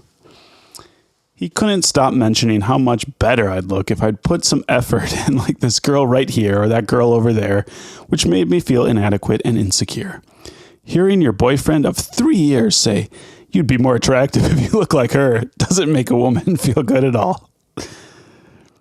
The tipping point came when we were at a restaurant, and he started telling me about how much better I'd look if I wore some more makeup and maybe showed a bit of skin. I decided to switch up the scenario and told him that if I'm expected to look better, then he needs to lose some weight and maybe work on getting ahead of his hereditary male pattern baldness, courtesy of his father. Hey, you know what? There's nothing wrong with a good compromise. And what's funny about this is he would probably oblige. If that's what you want, hey, all right. After this, he had a loud outburst, essentially berating me for not looking as attractive as the women around us. I was crushed. Here I was, trying to enjoy a vacation with someone I cared about, only to be publicly humiliated for not fitting some superficial standard of beauty. Feeling hurt, disrespected, and utterly fed up, I made the decision to cancel his flight and flew back to... Where do you think they're from? Wisconsin. Utah. California. California alone. Now I no longer care at all. I refuse to be with someone who values superficial appearances over genuine connection and respect, which to me, California is the key area in the country that values superficial looks above everything else. Yeah. Now his family is pressuring me to pay for his accommodations and flight back home because he has no money. Well, absolutely. And she canceled his flight. They seem to think I owe him something for his outbursts, but I can't shake the feeling that I made the right decision for my own well-being. Am I the asshole for leaving him behind to figure out on his own? Yes. Well, whose side are you guys on? I mean, it sounds like they're both idiots, if you ask me. They're both idiots. I don't care about either of them, Yeah. but I think she should pay him back for the flight because she, out of vengeance, canceled his flight. She definitely is out of bounds for canceling the flight, no question. I do think he sounds like a complete loser, though. If he has no money, can't even afford a flight back. It's like two low value individuals. Yeah. Well, hey, and that's the other thing. Maybe she paid for the trip. Maybe that's why she canceled it. She was like, it was my money. I bought him the ticket. I'm going to cancel it, get my money back. But do you get money that's back? Fair. Yeah. Always? Really? I feel like depends. there's non-refundable tickets. Sometimes, but I think they usually leave it as flight credit and you can get a different ticket. That's true. That is true. So either way, obviously, he didn't get any compensation Get an extra because he couldn't Spirit afford flight, or switch to a different flight. I She got credit for the kind of canceled see his flight. position though from a perspective of, all right, we left like if we would have known things were going to go sour and you were going to leave me stranded there, I would have never gone in the first place. So if it was already committed prior to the trip that we are going on this trip, did he bite the hand that feeds though? We purchased He tickets. lost a sugar mama. Yeah, That's what he did. Well, who knows? Who knows for sure? I mean, I'm wondering though. You know, he maybe has a valid point to bring it up. He just sounds like he brought it up in probably the worst way possible. Wrong time. Yeah. I think it's a fine ask. I don't understand. What I don't get is the amount of offense that goes in when it doesn't even matter. She has the right to call him out too. Yeah, it could be the woman saying, "Hey, I need you to get rid of the beer belly. It's just not working. You need to be around for my kids. All right, you know, whatever." Yeah, mask it as a health reason, I guess. Yeah. But I don't understand the outrage that comes with somebody asking somebody else, regardless of their gender, hey, I need a couple of these things to help make things work. Well, I think there's a line. There's a There line you go. between, hey, do you have any self-respect? Do you think that you should put minimal effort into the way that you appear to people? And that goes beyond looks. It goes attitude and just, everything about you and what you present to the world. And so there's that. Or they're saying, I don't like the way you look. I wish you looked different. Let's do this to change your appearance. That's a line that I wouldn't cross. I don't really see it. I think you can find a polite, tactful way to say, hey, you're not trying. I'm trying. I'll go out on Maybe a we limb should and both say try. I don't even see a problem with that because, and I'll cite two people much, much smarter than I am, Dennis Prager and Jordan Peterson. Both essentially say your appearance is not for yourself. Your appearance is for others. But that goes with what Yeah. I'm saying. You cannot change the way you look completely. If you're an ugly person, I don't care how much makeup you put on. I feel like most you're women expecting can like your look good at some curly point, head though. brunette to all of a sudden turn into a straight haired blonde. That's unrealistic, absolutely. That's right. Right. Let's be Like, realistic with our expectations. But if it's like something that like can be put on solved some eyeliner with or something, diet, I suppose. makeup, wardrobe change, and a little bit of time in the gym, that's completely It didn't different. even sound like he was asking her to lose weight or anything. It sounded like he was asking her to put on some makeup on occasion and maybe wear a dress. Right. But, Yeah, here's the two options. He also sounds like a hey, slob, will you so- do these things to help me feel happy and attracted to you, who I want to be attracted to? Or he could just not have the pain in the ass ask at all and just say, yeah, you're ugly. I want to go for a better looking girl. I think it's a self-respecting question to ask your partner, hey, let's make a few changes so that we can continue to be together and make things work versus, I guess I'll just order and something else on the menu. We're only getting one side of the story, but the way that she presents it makes it sound like he doesn't want me to look like me. I'm okay with my natural beauty. He wants me to look like them.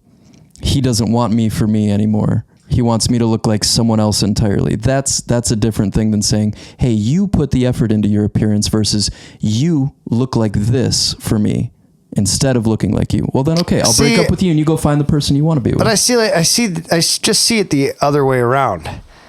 Because you don't look like you for you. How many times do you see you? What do you mean I don't look like me for me? I look like me no matter who's looking at me. I'm me. I'm not going to change that. You get what I'm saying? No. Oh, well, that's where we're not going to meet eye to eye then. This is just my face. I can put makeup on. It's still my face underneath. Right. I'm not going to look like you. So he's not asking for a plastic surgery. Yeah, if all he's asking rearrange is the face. Minimal Right. She said, "Hey, he expects me to wear this makeup and wear some clothes that maybe fit better or whatever."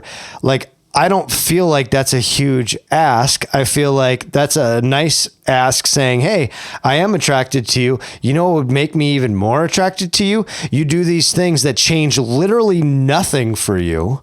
He's not saying manipulate your personality. And I'm wondering too, your personality and so your as someone ego who's and your stepped in it interior before, really is you. But like the things that you wear and how you display yourself as a person is for other people.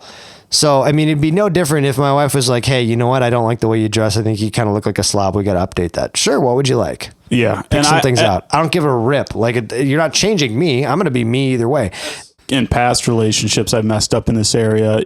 And what I'm really interested in is his side of the story, because it's very possible he made some very subtle comments. Right. And she took that as direct comments of, you're an ugly woman and I want you to change everything about you. And it could have been like, oh, I like her swimsuit, you know, like, or something. You know, exactly. Like, it it could have been like, hey, if you want to wear something like that, I'd buy it for you. You know, Exactly. it could be something could have that's been subtle. so easily twisted. It could have been, Because that's what's happened to me in the past, you know, Yep. not with my wife, but, you know, I've learned.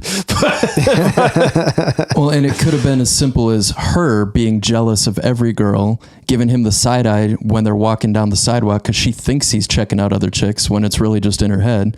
And then she comments on it and he says, well, if it makes you feel insecure, you could wear makeup too. Right. If that's how you feel. Well, maybe and he's not the one who brought it up in the first place. you know what solves those? And she's online looking for her pity. Yeah. Well, you know what solves because those it sounds like jealousy? this wasn't an article. It sounds to me like this was a Reddit "Am I the asshole" post, which would be another interesting And the element fact to that add you into have the to game. go online to find some validation proves that yes, you are the asshole.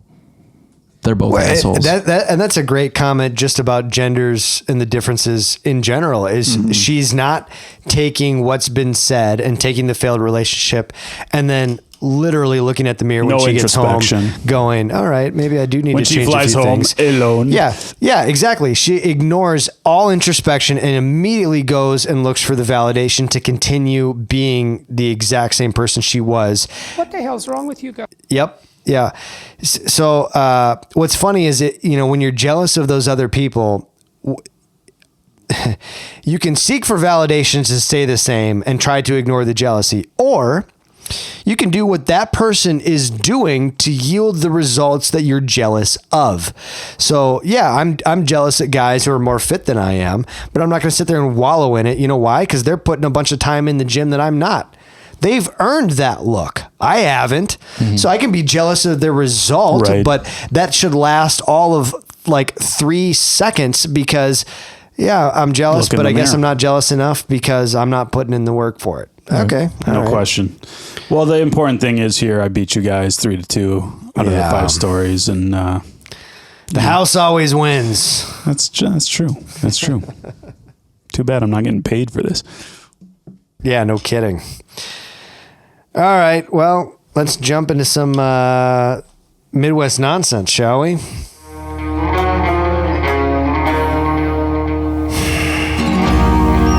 The Midwest ain't big enough for all this nonsense.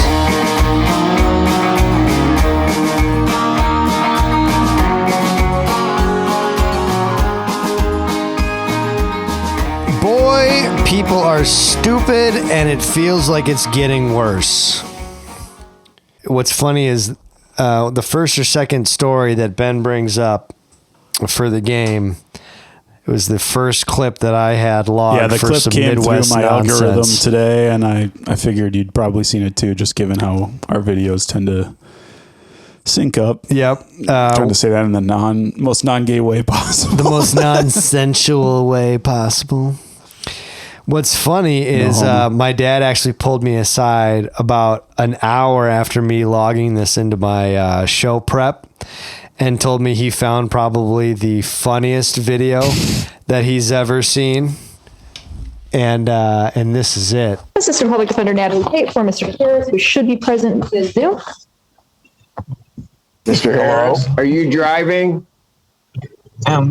Actually, I'm pulling into my doctor's office, actually. So just give me 1 second. I'm parking right now.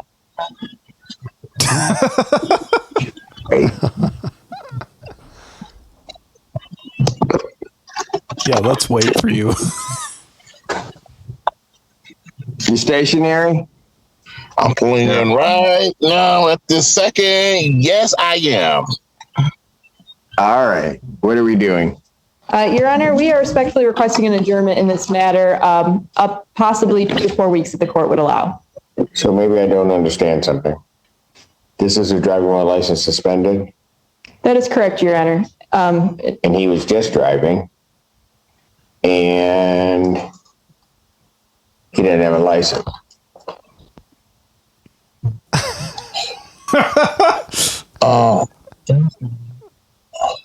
Those are the charges, Your Honor, yes. No, I'm looking at Yes. his record. He doesn't have a license.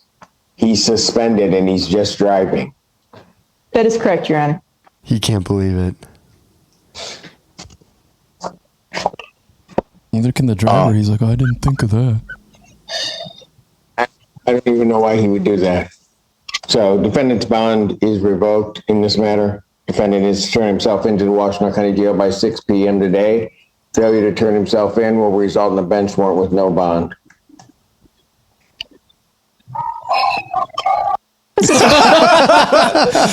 So here's my question for you guys, and for those listening and who haven't seen the video, it's a guy who is his attorney or maybe public That poor defender or attorney. whatever. Oh. Yeah, so she's in the courtroom. 'Cause they're not present, with the you know. judge. He's not present. He's participating over a Zoom call, and when the Zoom call starts, he's in the car driving to a doctor's office visit. And he tells the judge, yeah, just hold on a second. You know, I'm about to park. I'm just pulling into my doctor's appointment. And the whole court event is because his license is suspended. So he shouldn't be driving already.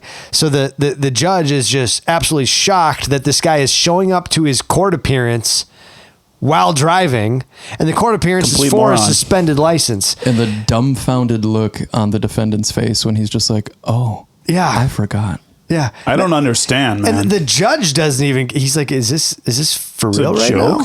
So what's funny is at the end, the judge says, defendant is to turn himself to the county jail by 6 p.m. today. Here's my question. You think the guy drove himself Yeah, there? that's what I was wondering. Oh my God. Could you give me instructions, Judge? You gonna drive there? Yeah. So that was my example of, I think the world is just imploding. People are getting dumb and Intelligence is dumber just- and dumber. And That movie, what's that movie with Luke Wilson, that Idiocracy? I've never seen it, but I feel like we're living it every day. That's one that we should, if there's any movie that we've mentioned that, oh, we should get together and watch it, it's that movie. I watched it a couple months ago. I don't need to see it again. Would the Well, you're commentary not be invited. worthwhile? If You're we- not invited. That's fine. Drew and I will dive in. Well, Hot Ben and I will takes. actually drink beers and watch the movie. Yeah. Watch your estrogen levels rise through the roof.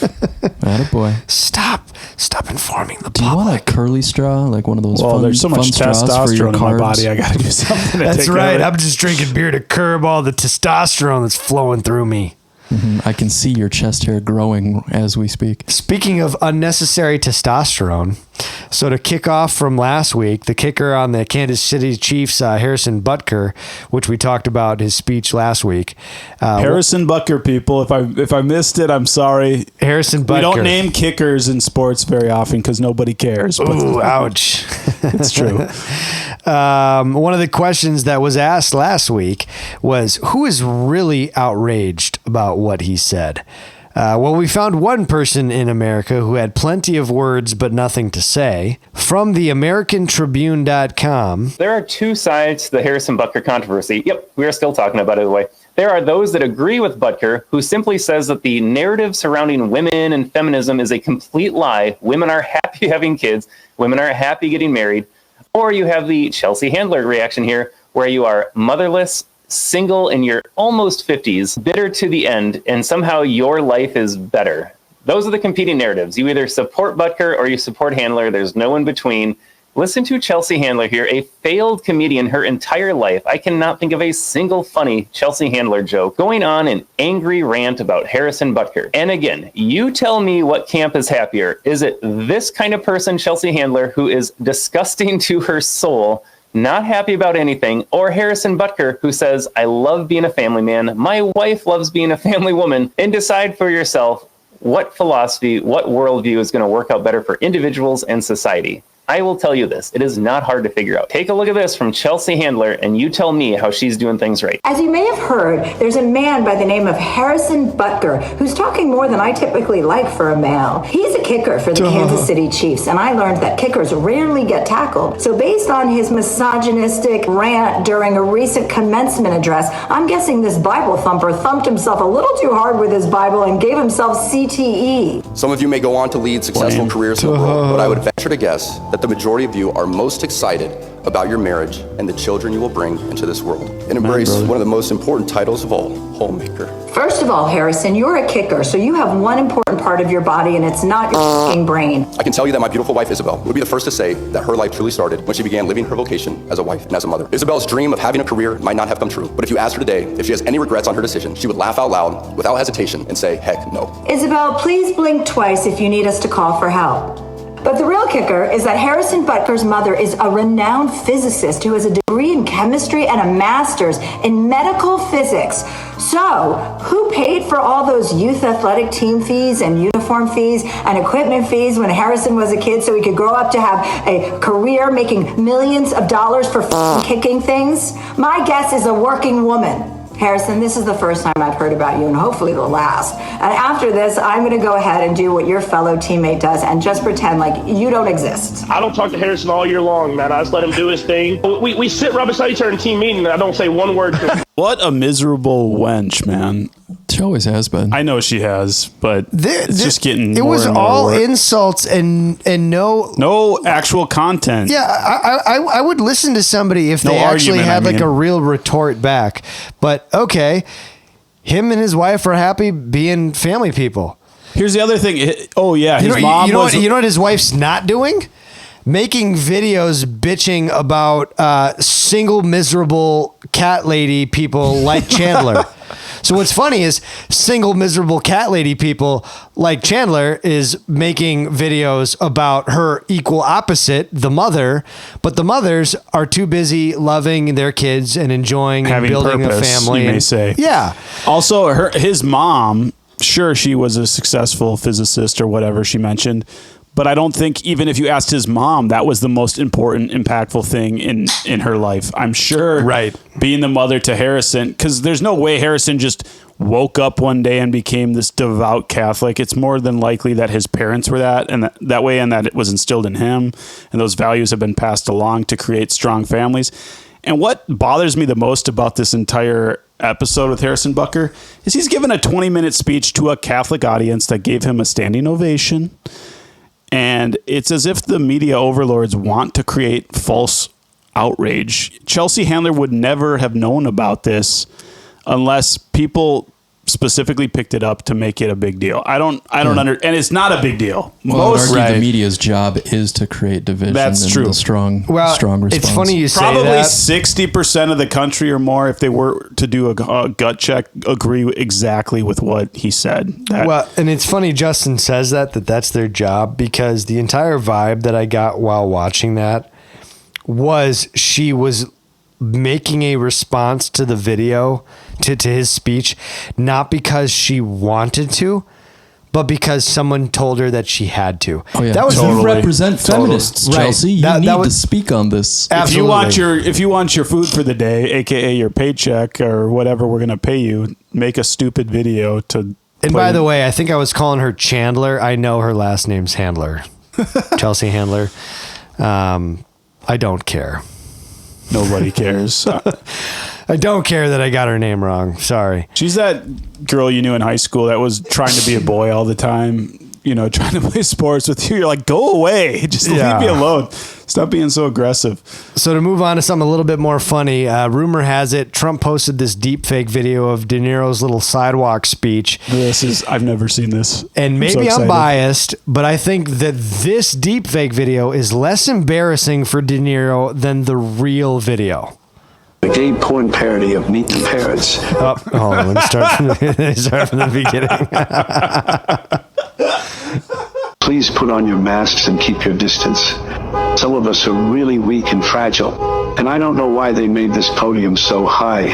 I told them I'm coming straight from the bathhouse and didn't have my platform shoes with me. I'm speaking to you today because I'm a scared little man, a washed-up actor with lots of skeletons in my closet. People like me need Joe Biden in power, not because he's any good, but because he enjoys the same sick perversions we do. Lots of dipshits think I'm smart because, I used to be able to memorize lines, cock my head to the side and squint with a New York accent. In reality, I'm just a mook. M-O-O-K mook. I'll be honest, Donald Trump scares the living out of me. I've always been jealous of him.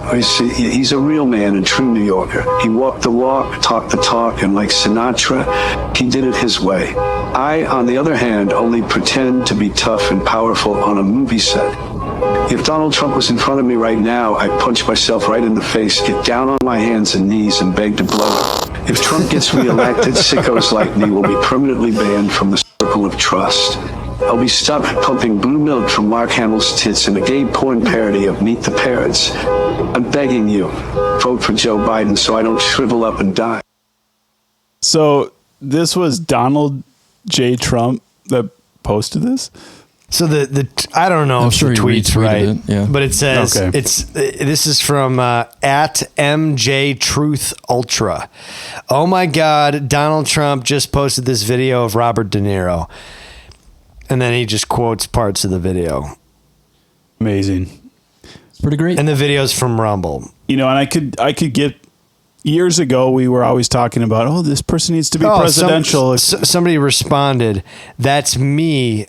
So at Ramble_rants says, that's me, and at Machiavelli memes. Okay, makes more sense. It's got our hashtag Dilly meme team watermark top right. So makes more sense now. Trump. Maybe Trump retruthed it or whatever. Sure. But yeah, that's hilarious. And I was going to talk about the De Niro video, but I thought when I saw that video, I thought that would be that's less embarrassing for De Niro. Honestly. So what a fool. What I love is the car alarm in the background. Yes. Not a mistake. Very authentic. Yeah, that person was doing that on purpose. I'd rather listen to that than De Niro's real speech. So this next video outlines exactly how screwed up the liberal lead capital of the world is. And if it's this bad, it makes you wonder what else is going on that we don't even know about. This is Susan Telementas giving what I'm going to assume is her last speech. Walks away from the Democrat Party in California after 12 years. Eggman. Thank you, Mr. President and members. I'd like to say, as a progressive, proud member of this body for the last 12 years, I'm done. I'm done with us protecting people who would buy and abuse our children. I'm done. I don't want to send more black and brown men to prison. I don't want more people in prison, but I don't want people buying girls. I don't want people buying little girls anymore. And I'm tired of saying it's okay and that we have to protect the men who do it. As a mental health professional and as a social worker, I can tell you I've spent my entire career working with people who have been wounded. I'm not going to say beyond repair, but they have been wounded to their core by the abuse that's been heaped on them, oftentimes by those that they love and look to protect them. And if their parents won't do it, then by God, we should. Again, I am not arguing that we open the gates to flood our prisons with people, but I am arguing that we have a moral responsibility to say enough. Enough. We have given away enough on this area, and we've got to move back into the center, or we all look like fools and laughing stocks. And what do we stand for? I ask all of you to watch the documentary that Senator Grove was in, Senator from Kern County was just in, that talked about this very place in Sacramento where girls are being bought and sold. Men are being given a slap in the hand or a couple days, and then they're back out again, and they do the same thing. They get caught over and over and over again, and somehow... This is your liberal government. This is your leftist government in California. She just said there's a place and she knows about it. She's aware. She's been aware of it for years, and she's finally hit her breaking point. It sounds like probably in Sacramento, where little girls are bought and sold. This is not a third world country thing where good luck on finding it. Apparently, it happens in every county in the United States. Apparently, I've heard that stat. Yeah. Disgusting. Absolutely disgusting. Mm-hmm. All of these politicians should be ashamed. Not even should be ashamed. This is where we got to have some actual... We need a zero tolerance policy. I think you do any of this, you're... Yeah, like she said, they're getting a slap on the wrist and going back and doing it again. You're getting a death penalty. And... Anyways, continue. My old yeller bill. But what's most irritating about this is that she's completely aware of it to the point where she knows where it is. And she knows that these people are just getting a slap on the wrist, a slap on the hand, she says. This is California. Wake up. This is your leftist government. They're not only allowing this, they're not ignorant to it either. I don't get it. I don't understand. There's no excuse. I heard a great quote today, actually, that the definition of privilege is having the luxury to be able to vote on one issue. The number one issue for white women is abortion. That's overwhelmingly the decision that they use to vote on whether that person is for or against abortion. So you're going to vote based upon that when the same party that you're voting for allows this. Yeah, allows this child trafficking. There's always the comment, you don't care about, you're not womb to tomb or whatever. You don't care about the baby after it's out of the mother. Well, neither do you. If you're allowing that child to be abused, to be sick. That's a great point. To have all these issues go on in society and you just turn a blind eye to it because... Hey, these people are in government. They're in power. They're the ones taking care of it. It's totally relying on these corrupt bastards to take care of your society or what you think is progressively helping the world when really they're destroying the family internally. Right. And, I'm very much of that zero tolerance policy. If you are in any way molesting a child, I don't want you on the planet, period. I don't think we would live in a worse society if we had that kind of behavior. That kind of punishment enacted for people that misbehave with children, and misbehave is putting it very lightly. I mean, and this is the same passion that comes from freaking the Lord. Christ said, put a millstone around their neck and throw them in the ocean. Yep. And we're all here with kids. If anyone ever touched our kids, no matter where it was, from, whether it was a neighbor, whether it was I would turn off my self-control so fast. Yeah, we would. Are you kidding me? We would take justice into our own hands, even if it meant going to jail. I just think there's so many puzzle pieces. So just real quick, save that thought. I feel like that. I believe that that's an instinct, right? That I'm going to turn off my self-control so quick. I agree with you because I would do the same thing. I would lose it is putting it lightly. Right. Like, I don't think there's a movie with a rampage scene out there that would describe the massacre that would happen if something like that happened to one of my kids. Yeah, Taken would be conservative. Right. That would be conservative. I believe that that's an evolutionary instinct.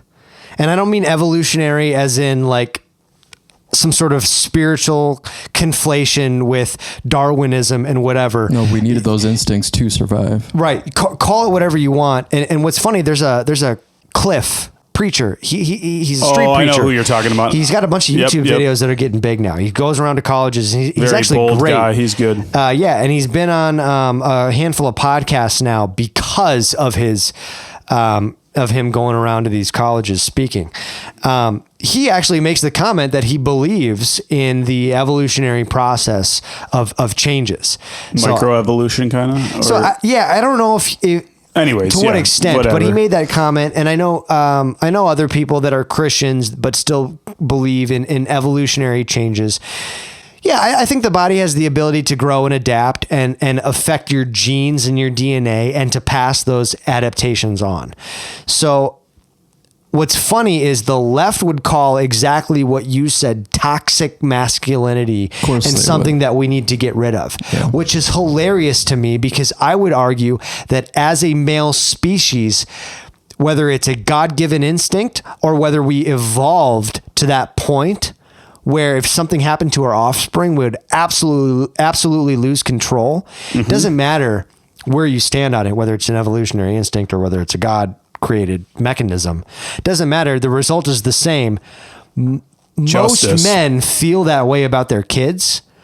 Why would that be toxic? And why would the side that has allowed this to run rampant in California, the side that is fine with removing and the life that's in a woman's body, why would they be the same side that calls our reaction to the most disgusting thing you could perpetrate on this planet toxic masculinity? Yeah, and that ties in perfectly with what I was going to say, which is the f***ing irony that most states don't have the death penalty anymore. We don't believe in capital punishment anymore. Perfect example is California slapping human traffickers on the wrist, turning them back out onto the streets. California doesn't believe evil exists. That same party that doesn't want capital punishment because it's barbaric, it's inhuman. No, but you can murder children, babies. That's fine. Right. Sell the children off as long as they're not on the streets. They're out of mind, out of sight.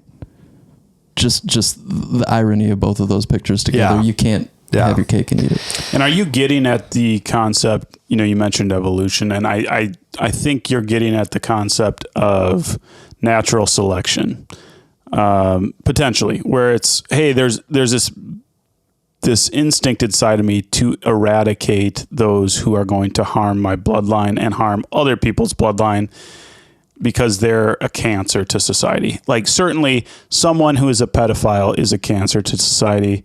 If anyone disagrees with that, you're a psychopath. I don't. Yeah. So that's Midwest nonsense.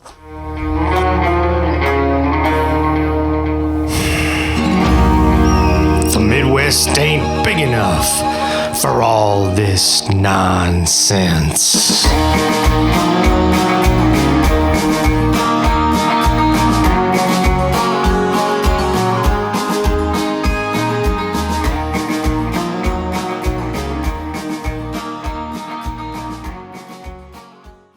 So it's been a fairly slow week in the news, and I think that's for more than one reason. But the thing that's been dominating the news is the Trump trials. And let's have Jaime Smith bring us into our news. Good evening. I'm Jaime Smith. You're listening to Midwest Sense News. Thank you, Jaime. Well, to follow up from last week, Justin had mentioned Dear Infidels from PragerU, and we all three watched it. Hopefully you did as well. And now we're here to kind of discuss what we thought of it. And I don't know how much we'll have to discuss, but Who wants to go first? Sure. So oh boy, that's a little on the nose there for the movie. So I just saw it and watched it quick because it's only 20 minutes, and I thought that it should be shared with. I thought it would be a good watch for instance, the kids at different universities who have been, out protesting against Israel and supporting Hamas, not knowing that they're supporting Hamas. Those people just they're not hearing the whole story. They're not hearing the truth. They're just going with the trend. Like in the documentary, there's a clip of two girls at one of these protests, and the one is like, do you know why we're protesting? Do you know what the university is doing? And the other one says, I wish I was more educated. Yeah. Those are the at people Columbia. Was that? Yeah. I wasn't sure where that was. I don't know. It That's where one of the. But I thought this would be a happened. nice ease into the situation for them. It's not, it's not getting too political. It's just following two personal stories of people who, one was raised in North Israel as a Muslim, the other one was raised in Gaza as a Muslim, and just how they were indoctrinated, what was expected of them, what they were taught, what lies they were told about Jews. And I thought it was just, a brief overview that might pique their interest enough to look into it more and see what's actually going on. Yeah. There's so those two girls, I believe that clip was taken from a different video where a Ben Shapiro look-alike, sound-alike goes around the campus and asks kids some questions. Discount Ben Shapiro. A discount, yeah, Temu. He saved up his coupons. Wish.com Ben Shapiro. What do you guys think is going on in Gaza right now? It's strange though, because he looks and sounds like Ben Shapiro. But anyways, he goes up and he asks these girls, so have you chanted from the river to the sea? And they're both like, yeah, totally, yeah. And he goes, okay, real quick, which river and which sea? Yeah, I've seen that. Yeah, actually. and it's like dead silence, and the one Crickets, girl looks at the other and is like, you know what he's talking about? Yeah, I don't know. And then that's when background girl makes a comment. Yeah, I guess I wish I was more educated. Okay, so you're out here protesting, quote unquote, genocide, which what we're talking about doesn't fit the definition. Absolutely I'm not. sorry. Casualties from war is not the same as genocide. If it was genocide, they'd all be dead right now, yeah. truthfully. Israel's got that ability. This goes back to my theory. We need to have these episodes where it's just an episode where... Just a topic alone. Where I build out with you guys my theory on the degradation of language. I get to talk about my old Yeller bill that I want some politician to build out and deliver. And then what was my other theory? Oh, the theory of labor and youth, of how parents, the theory of the family, basically, of how work life changed and how parent life changed in the U.S. But these college girls...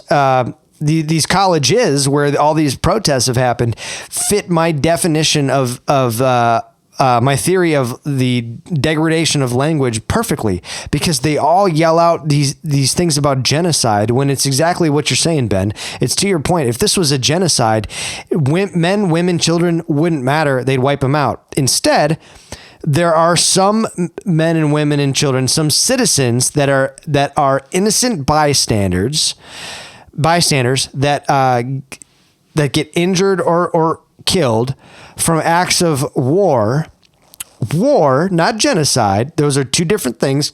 Grab your dictionary, look them up. Grab your dictionary. Yeah. While they're trying to take out Hamas. Hamas is different from the citizens. And here's what people don't realize. And I was reading about this. Hamas is, if I'm going to give them the benefit of the doubt, Hamas is an army. Palestinians are the citizens or the people group that are separate from Hamas. And Gaza is a military state because Hamas has government control, and they have since 2006. Correct. But Israel, no matter what you think about them, they're not out to get Gazans or Palestinians. They are out to take out Hamas. If they wanted to have genocide of Palestinians, wouldn't they just kill all the Palestinians in Israel? It's the most free area in the entire region. They'd bomb it and be done with it. So, but here's my point where these kids don't take 2 seconds to rub 2 brain cells together and try to think about this logically or with any sort of critical thought, is that Israel is different from the Israeli army. Right? Okay, so you've got Israel and the Israeli army, you've got Palestine, and you've got Hamas.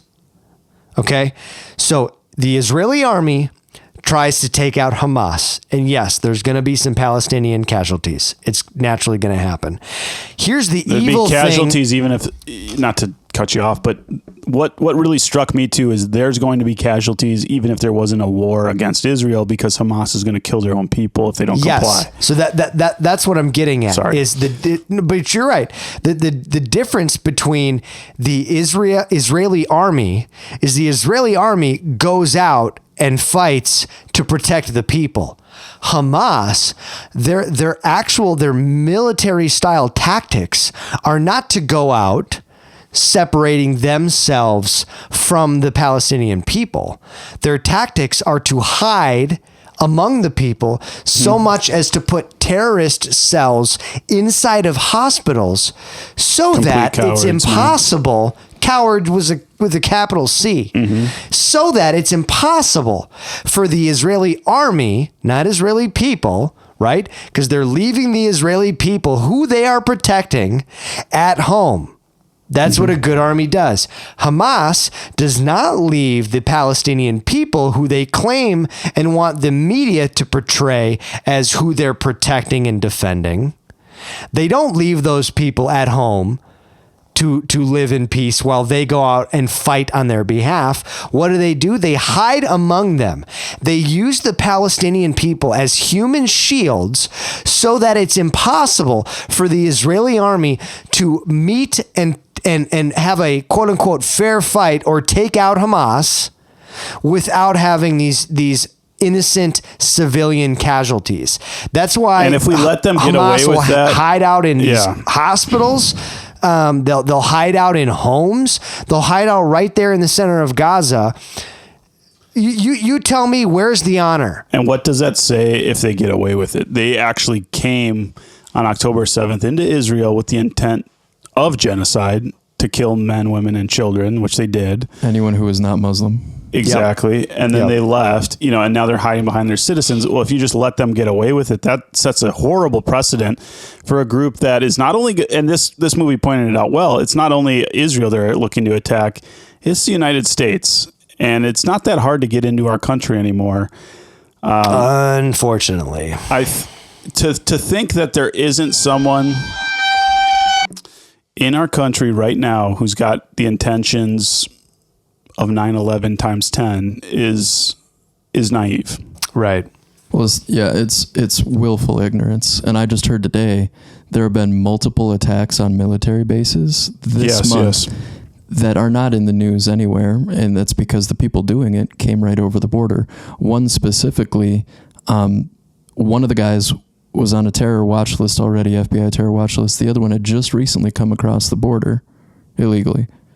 And within a month of getting here, within weeks, he's already trying to drive one of those, big delivery vans onto a military base. They end up trying to ram through before they were stopped. Another guy crashed into the White House this month, and he died in the crash. How do we not hear about that? How do you not hear about that? That's insane. Drove his vehicle into the White House hard enough, fast enough that he either, I guess, I don't know if he died on impact or if he shot himself after because he was caught or what. Well, and you brought up how the students are stupid. I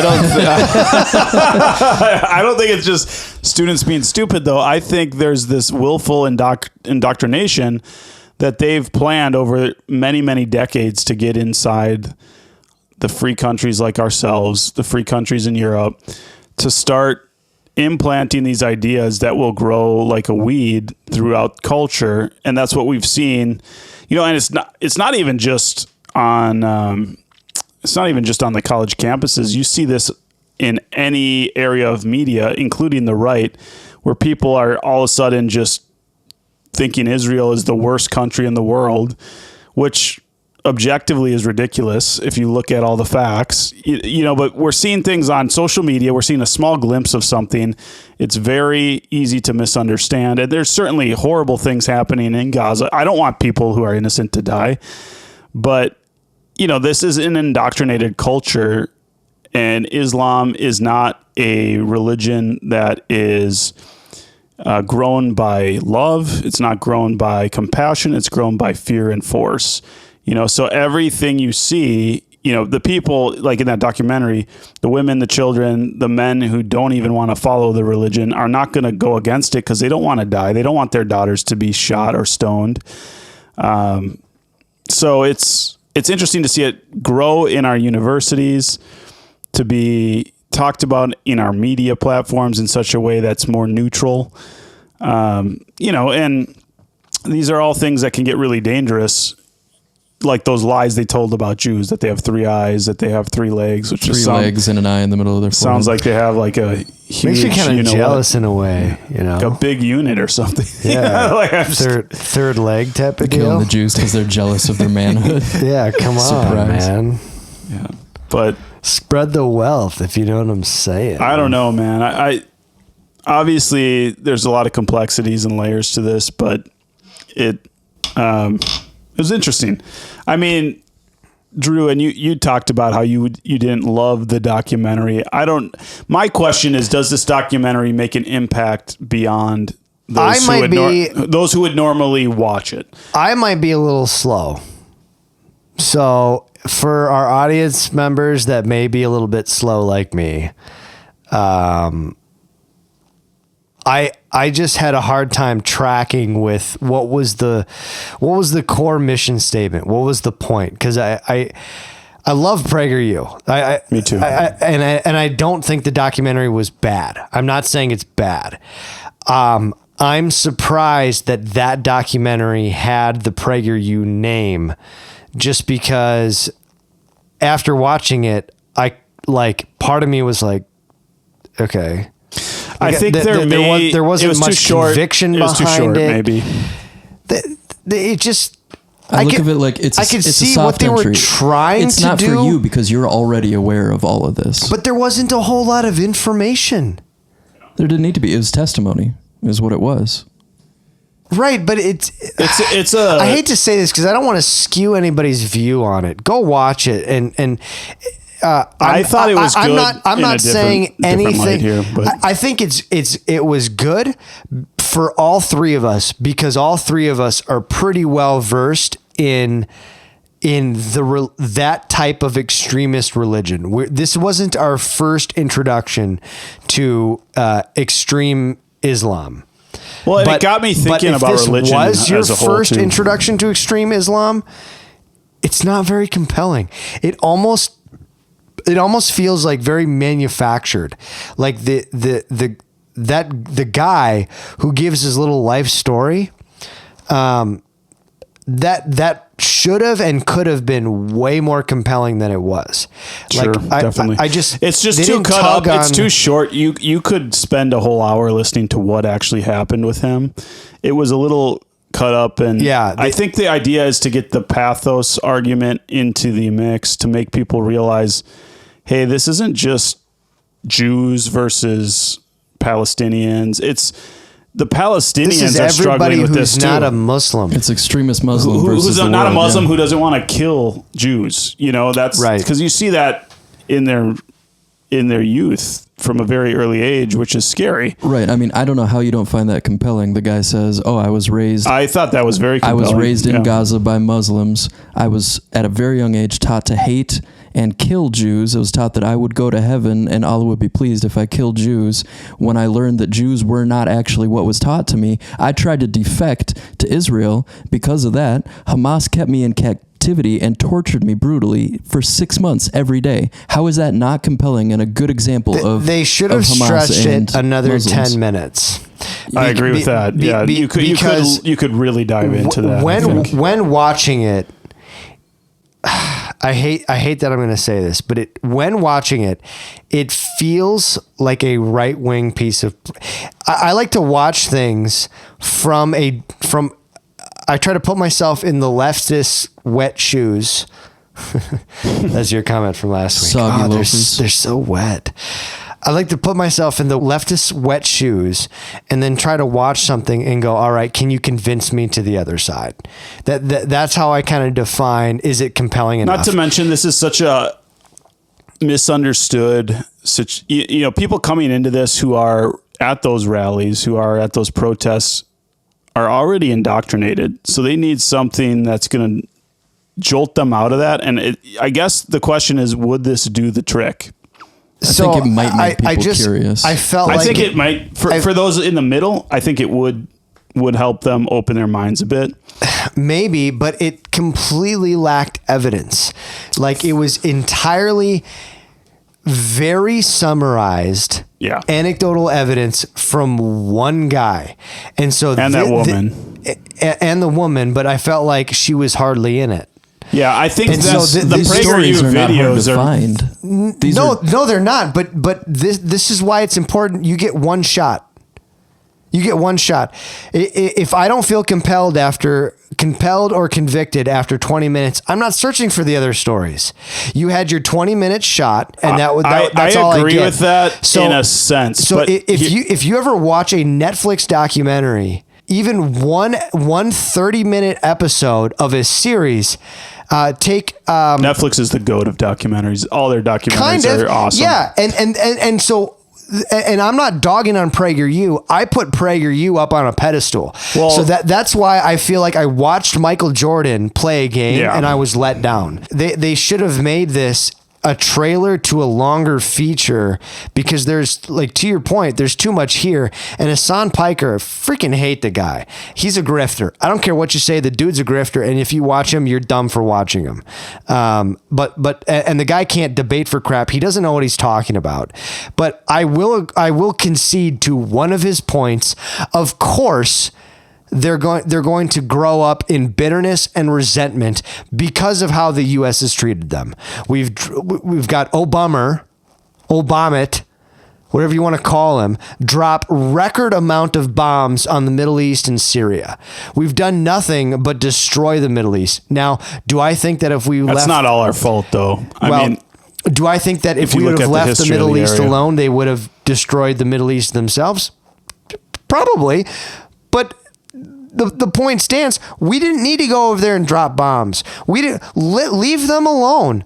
They have the oil that we want. It's even more than that. Right. I mean, are they going to have their religious jihad regardless of us? Yeah, probably. But should we be stoking that fire and testing it out by giving them reasons to be resentful of the U.S.? No.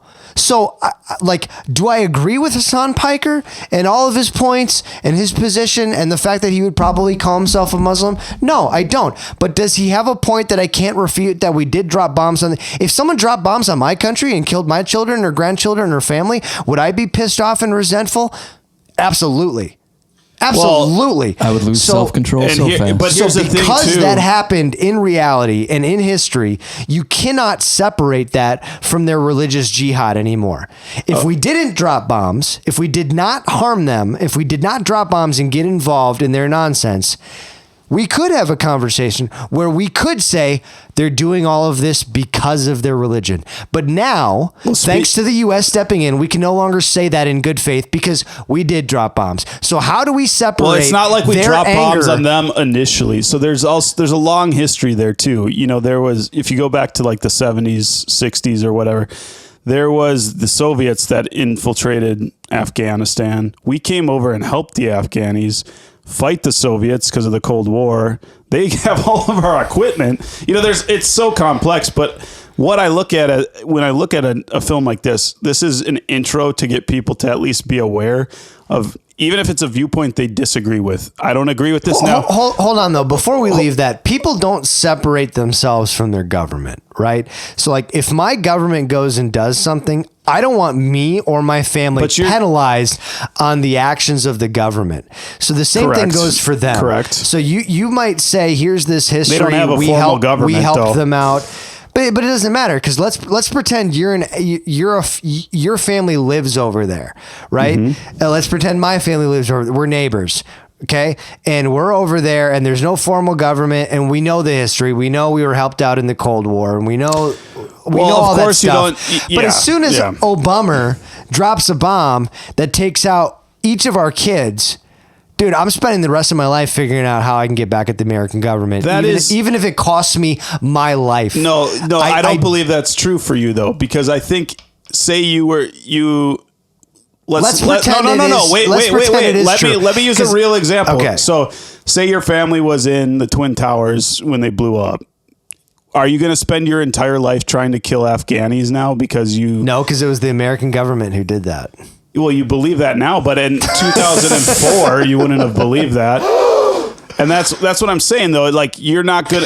I don't think everybody looks at the United States and like that's where that indoctrination comes in. They don't have the media resources we have to see things in an alternative way. At least that's my assumption. You don't think they know who's dropping bombs over there? So you think that those people want to kill you, not the people that are in the military with our government. They want to kill anyone who represents the U.S. Correct. They don't care. I don't think they And you're look saying at, on the flip side, you'd want to kill anyone who represents, let's call it Gaza or Palestine or anything. Just if I was them, I would want to cause problems for the U.S. And I would assume but that I'm trying to flip the thing because that's what you said. Right, but I would assume that it's bad publicity for the U.S. for any of their citizens to be murdered by another country. Oh, yeah. So to me, if I'm the offended country and I'm the one who's bitter and resentful for you and your bombs taking out me and my family, I don't care whether I'm someone from Congress. I don't care if I'm somebody from the Senate. I don't care if I'm taking out a citizen. You're American, cool, you're going down. You sit over there with your freedom and your French fries. Yeah. And your liposuction and your abortion while we're over in the desert getting bombed by your government. I want to kill all of you. Right. It wouldn't matter who I took my anger out on. And I'm just trying to empathize with them. Would me and my personality and my ethos actually react like that in that situation? No. I really don't know. But just as what Bussin was talking about with, hey, I would lose all self-control if anybody tried to harm my child. Yeah. Okay. Absolutely. That's what they're doing. I don't think that's what they're doing, though. I can empathize with the men who are going, you know what? I don't think that's who are these people who who think we're already living in sand? Here's the thing. I don't believe... You're going to drop bombs on us while we're already living in not that great conditions? That's a secular viewpoint of how they're reacting, though, because I believe at a deeper level, this is more of a religious war. Wait. I think they believe that truly their worship, this is their way to get to heaven. This is their way. You know, what you believe about God or anything spiritual impacts your entire life, like deeper than anything else. In America, most of our culture, even if you say you're Christian, doesn't really put that at the forefront of your identity. So most of the things we're doing are logical, like, hey, you killed my family, I hate your country, I'm going to kill your country. These people are literally believing that they're rewarded for killing a certain amount of Jews, a certain amount of Christians. Yep. So I think that's the driving force behind everything. So I agree with you on both. This. What I'm saying is it doesn't help because since we've dropped bombs on them, now we can no longer say it reinforces their beliefs. It's 100% spiritually driven for them. It's 100% but when have we been involved in the Israel-Palestine conflict directly? As of late, I mean, like right now, we're not directly involved with it, but it's all through history. Sure we are. We just built a pier, which completely failed, in order to deliver supplies to Gaza. We're pretty involved. We've been involved the whole time. We're not fighting, is what we don't have troops we don't over have to. there. We're supplying the weapons to one. We're supplying rations and aid to the other. We're involved with both parties. No question. I mean, we're involved no matter what. We're literally the world's police, whether we like it or not. You know, and that's the unfortunate thing. And what we've done by being the world's police is created multiple generations of Muslim extremists. The majority of Muslims are peaceful people, and I'll remind everybody listening that a good portion of the Quran is literally the Bible. We have created extremists by causing hatred from the devastation of being involved in these wars that we created. So what I'm saying is we've lost the ability. I also think it's oversimplifying it a bit to say we created it all. I know we have the power. I didn't say it all. I know, but I think that's where it goes sometimes when as Americans, here's what I'm saying. Cope with it. We've lost the ability to say that this is 100% religiously driven. True. Because we've dropped bombs. So now we no longer have that. If we didn't drop bombs before and we left them alone and they continued to attack us, now we could say, look at this is the result of their religion. But we can't say that anymore because now they have the in my perspective valid reason region? Or in your perspective scapegoat for them to be able to say, we're going to go after the U.S. because you've been harming our family. Well, and I think too we're lumping a lot of countries together when I think this belief system goes throughout multiple countries because we're not bombing every single person. All of those countries, so it doesn't. That's what I'm saying. It doesn't even matter. But to your point, if it's the bombs that were creating the issue. It doesn't matter where you bomb Muslims. If you bomb them in Syria, if you bomb them in Iraq, if you bomb them in Iran, if you bomb them throughout the Middle East, their reaction is going to be the same.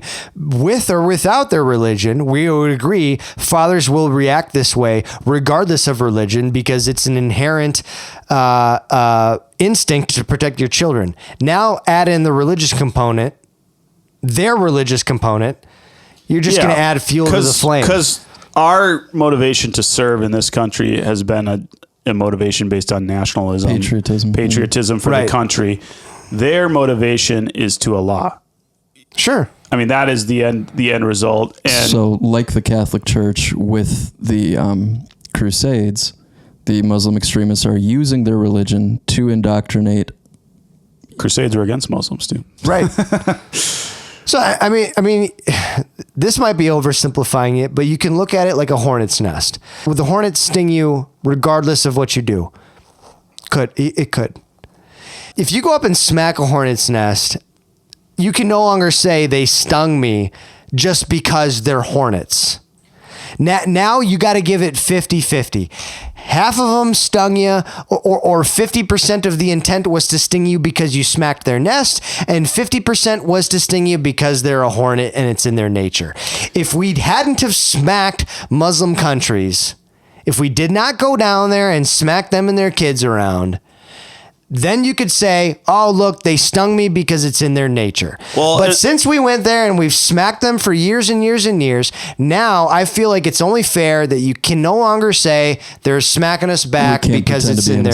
Yeah. Right. No, we're certainly not innocent, but that's my only point. I'm not defending them or what they're doing. I don't think we were the first ones to strike in every scenario. I don't think that you can see by, like, again, going back to the purpose of this documentary, it's to show that the Jews are hated, period, as a philosophy of the religion. It's not the Jews came here and imposed something on us or stole. I mean, yes, the tales are told that there's land stolen, that, America. But it's not did just this. the Jews. It's the West and its freedoms and liberty. It's even Muslims who are not practicing Muslims. Exactly. They would still be crucified. It's anyone who's not an extremist is an enemy. And that it's not Muslims versus the United States. It's these extremist groups which permeate the entire region versus the ideology we hold. So even, yes, we did reinforce their beliefs to come and attack us. And that's, to me, this is the key of this film. Is it's not necessarily to be a great film. I don't believe that it is a one-time shot. Hey, you had this opportunity, now it's gone. I think it's, hey, this is a warning shot. Now look around you. You're going to start seeing these things pop up in culture. We're seeing it in Europe. Europe's ahead of us in their culture typically, where the wokeness crap came to them before it came to us. I feel like it gets more and more momentum whenever something happens in the States than when it happens in Europe, just from our sheer mass of population. But I think you look at a country like Sweden, where they were praised as a socialist, utopia, which they never really were socialist. But part of that is they were a homogenous culture. Everybody was kind of the same. It's easy to get along when people are genuinely, of the same belief system. But now there's a lot of Muslims there. There's a lot of violence that are starting to come into play there.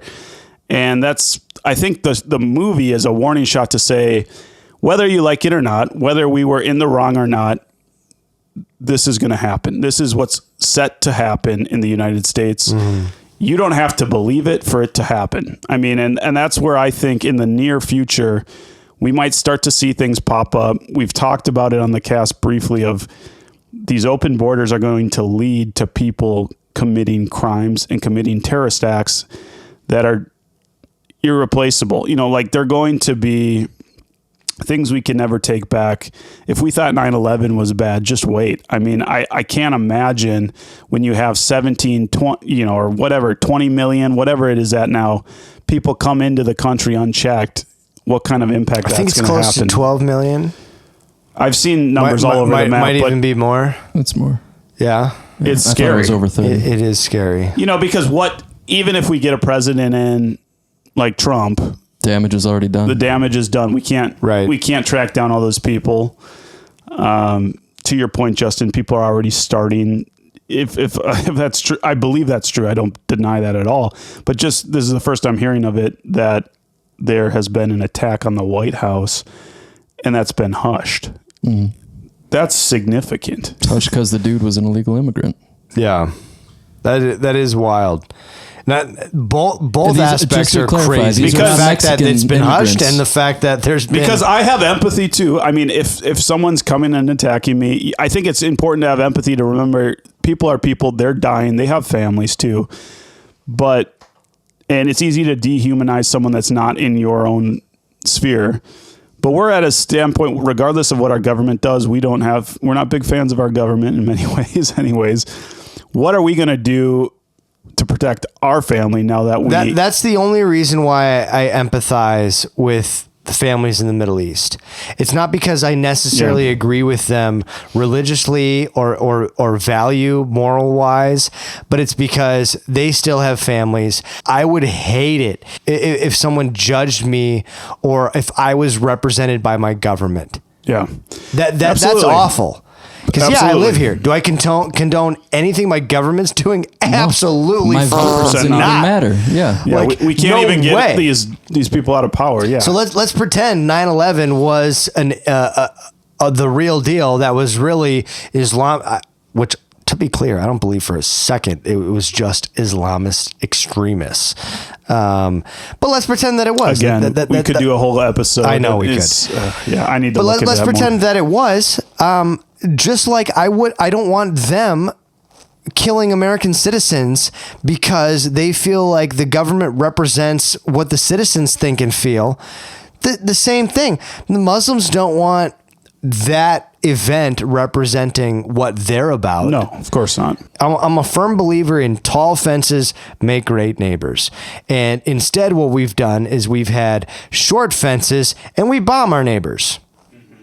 That's not a good solution. I think it would be much easier to get a massive amount of people on board if you didn't have that underlying scapegoat or excuse of, well, there's a good chance they might feel this way because of all the bombs we've dropped on their country. The problem we have is Afghanistan and Iraq and how screwed up that was and how much of a debacle it was. I think if that, But to Bustin's point, the only reason we're messing around over there is because of oil. That's my point. You know what solves the Wild West of Afghanistan and Iraq and Iran? Good, strong borders with nice, tall fences. We don't need to bomb them over there if they can't get in over here. Yeah. Again, I agree with, hey, you know what? For me and my family, I'd rather have a war over there than a war over here, for sure. You know what beats that? No war and nice, big, tall fences. Remember when we had no war? Nope. Back a few years ago? Back a few years ago. It lasted 4 years, and that was about that. Mm-hmm. Yeah. That wasn't no war. It was just a pause. And there were still... Trump is one of the first presidents that we we've didn't had get in any new wars. A long time. Are you saying that there were no drone attacks during Trump's office? Yeah, I don't know. But he had drone attacks to end things. Obama actually killed an American citizen. He killed children. Those were accidents. Everybody makes mistakes. Yeah. It's ridiculous. He it's funny. He campaigned as a peaceful president, and I think he was the most war-hungry president we ever had. Prize. Insane. One more quick thing before we move on to the next one. The illegal immigrants that I was talking about that had attempted to attack a military base and the one that attacked the White House, these were not Mexicans, just to clarify. Yeah. They came across the Mexican border. The one who had recently immigrated that was doing this attack with someone who was already on a most wanted list. Syrian? He was Jordan. From Jordan? From Jordan. So these people are coming over from the Middle East. And by the way, if you are a refugee from war, are you going to fly across the world to Mexico or Central America and then try to get into the U.S. illegally? Or will you just seek refuge in one of the neighboring countries to you already on your own fucking continent? I guess it depends on your intentions. It depends on your intentions. The other thing that I saw was a Border Patrol agent. It was just a brief news clip, and he was giving the reporter a tour of a spare room or office that he has in his house with hundreds of passports. Whoa, disgusting. These passports have been abandoned at the border when the people came across illegally, because why? They don't need the passport to get into the U.S. They needed it to get into Mexico and Central America from the country that they came from. Then they abandoned their passports so they could not be identified, and then they came over. This man had hundreds of passports, and guess what the majority of them were, who they belonged to? Middle Easterns? Not Mexicans. Specifically, military-aged males. Oh, right, not men with families, not children, not women. These 20 to 40-year-old males from war-torn countries that if they tried to immigrate legally from those countries, they would be very, very thoroughly vetted. We're not able to do that. They abandon their passport at the border and they swim across. They don't care. I mean, unbelievable. Intention. What could possibly be their that's intention? the thing too. It's hard to figure out why that is happening, because you could look at it in the cynical. Pretty easy to figure out why that's happening. Well, tell me then, because I mean, the cynical view is, hey, they'd vote for me, right?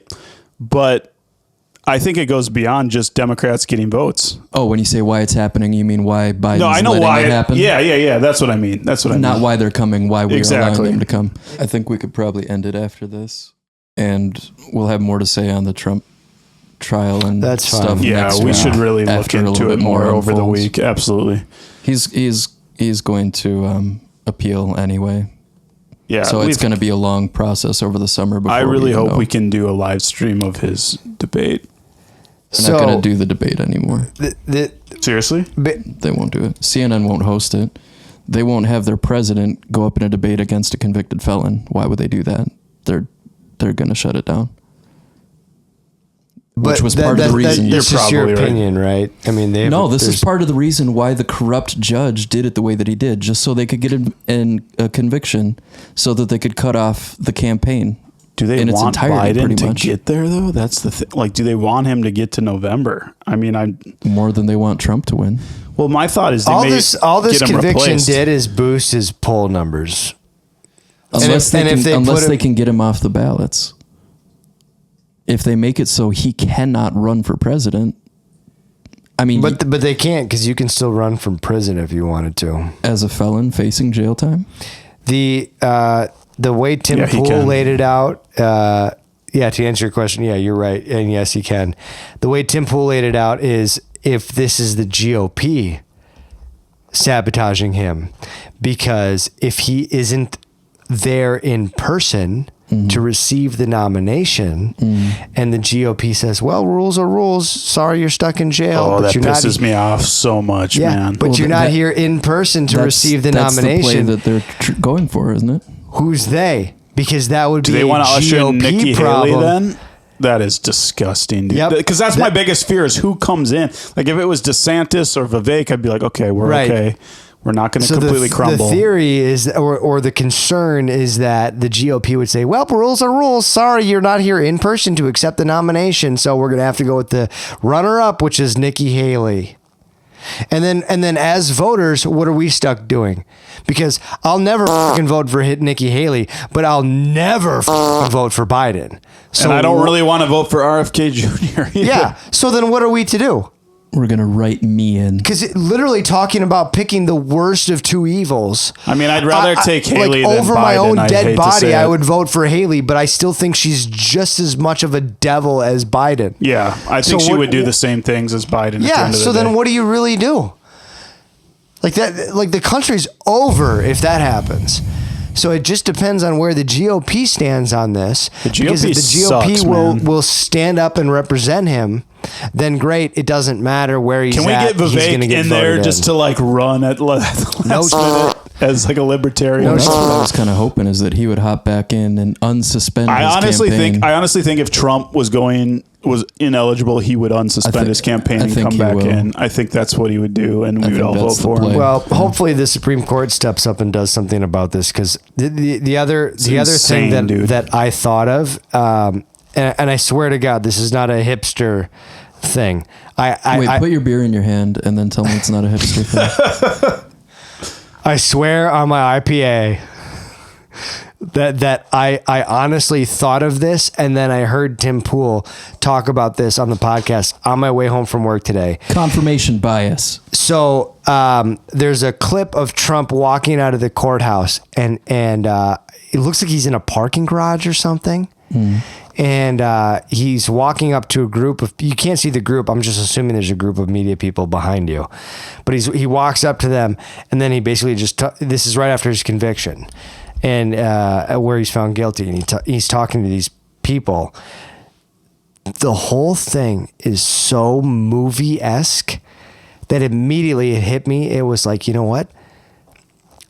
This court can't prosecute him. It's a state court prosecuting federal crimes. You can't do that. You're going to prosecute federal crimes, it's got to be a federal court. So right there, they're wrong. The number two issue with it is these crimes that they're prosecuting him for happened over 7 years ago. Statute of limitations has expired. You can't, sorry, you don't have a valid case. It's too old. Third, it's a misdemeanor. The original crime. Yeah, right, yeah. The hush money. The hush money, or if you want to go with the only thing that they can articulate with is falsifying business records, it's a misdemeanor. So the reason they're able to build out 34 of them is because it's similar to, let's say you wrote a paper and you misspelled heroes, okay? And so you repeated that misspelling throughout a 35-page paper. And let's say you misspelled it 34 times. Okay, so did you misspell one word, or did you misspell 34 words? One. So you kind of technically misspelled one word, really, right? So what they're doing is they're taking, hey, you falsified this document. Oh, but then here's the 34 things that happened afterwards because of that document. Now we're going to try to, but it's really one crime. And they're just copying and pasting and repeating this thing 34 times. And the irony is that it's a misdemeanor. It's not a felony. So how they brought it up to a felony, I have no clue. And no one else can answer why either. Have you guys heard the Cloward-Piven strategy? No. This seems like the time to bring it up. Bring it up. The Cloward-Piven strategy, I believe, is what's happening right now. This is what we're witnessing. So the 4 steps of the Cloward-Piven strategy. Number 1, overload and break the welfare system. This is understated in just this simple comment, because what they're doing is the welfare system can be described as any minority group. So what if the Democrat Party, what have they become? They've become the party of the minority group. Well, what's the minority group? Immigrants, blacks, LGBTQ, now Palestinian or Muslim, and anybody anti-Israel. And women. Woke college kids, women. Well, here's the other thing. These are now all minority groups. The welfare state, too, they're pushing it into the middle class by shrinking the middle class by, we have inflation at insane levels. So even yesterday's middle class is now having to find ways to maybe be on food stamps, maybe be on other social programs that they need just to merely get by. Well, that's exactly what they're doing. So the Cloward-Piven strategy is a political strategy outlined in 1966 by American sociologists and political activists Richard Cloward and Francis Fox Piven. The strategy aims to utilize militant anti-poverty groups to facilitate a political crisis by overloading the welfare system via an increase in welfare claims, forcing the creation of a system of guaranteed minimum income and redistributing income through the federal government. So basically what they're doing is, hey, if we can get enough... That's happening, yeah. Yeah, it's basically a redistribution of wealth, stealing from what you're saying, stealing from the middle class to give it to all of these minority groups. And how do you get the minority groups on your side? Well, you pull the old Bernie Sanders view. Are you sick and tired of paying for college? Were you ripped off paying for college? Vote for me. I'll waive your student loan debt. I'll purchase your vote. Biden's doing that right now. So they're all purchasing votes of minority groups. They're purchasing the votes with the money from the middle class, not the upper class, not the elites, because they don't pay taxes. And so they're they purchase richer. them from the middle class. This creates a larger divide. We get poorer.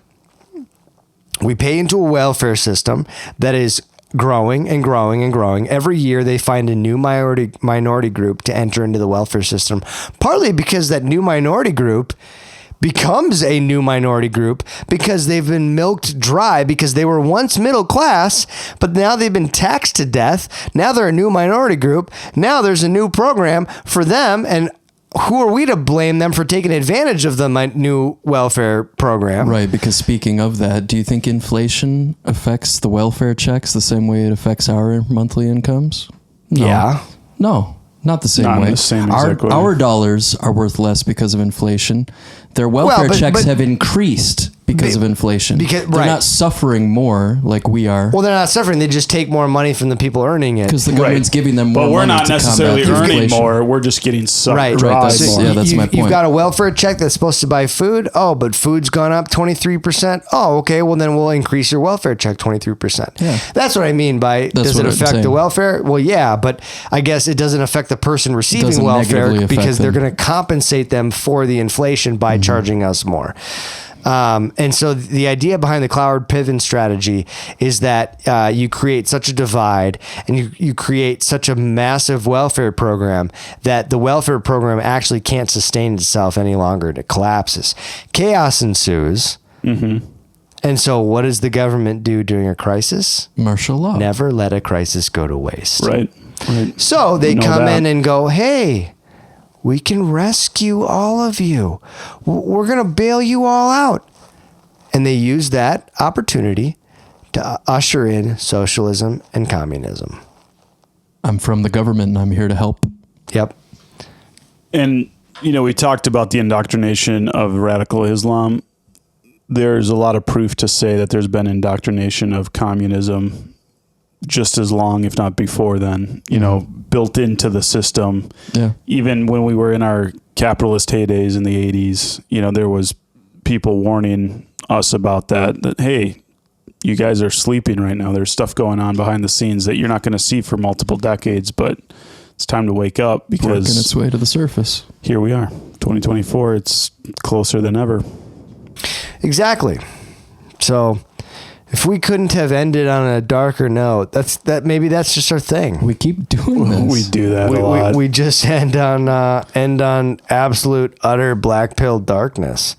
Doom and gloom. Let's go back to the girl dumping her boyfriend story or whatever. Hey, at least Leaving him we in started Florida. light. We eased them in tonight. It was a good start. Thanks for listening, folks. Well, hey, absolutely. We want to thank you for visiting us here in the flyover states. We're just hindsight heroes being idiots on the internet, and we'd love for you to continue to join us. If you want to be a part of this, we want to make this a community.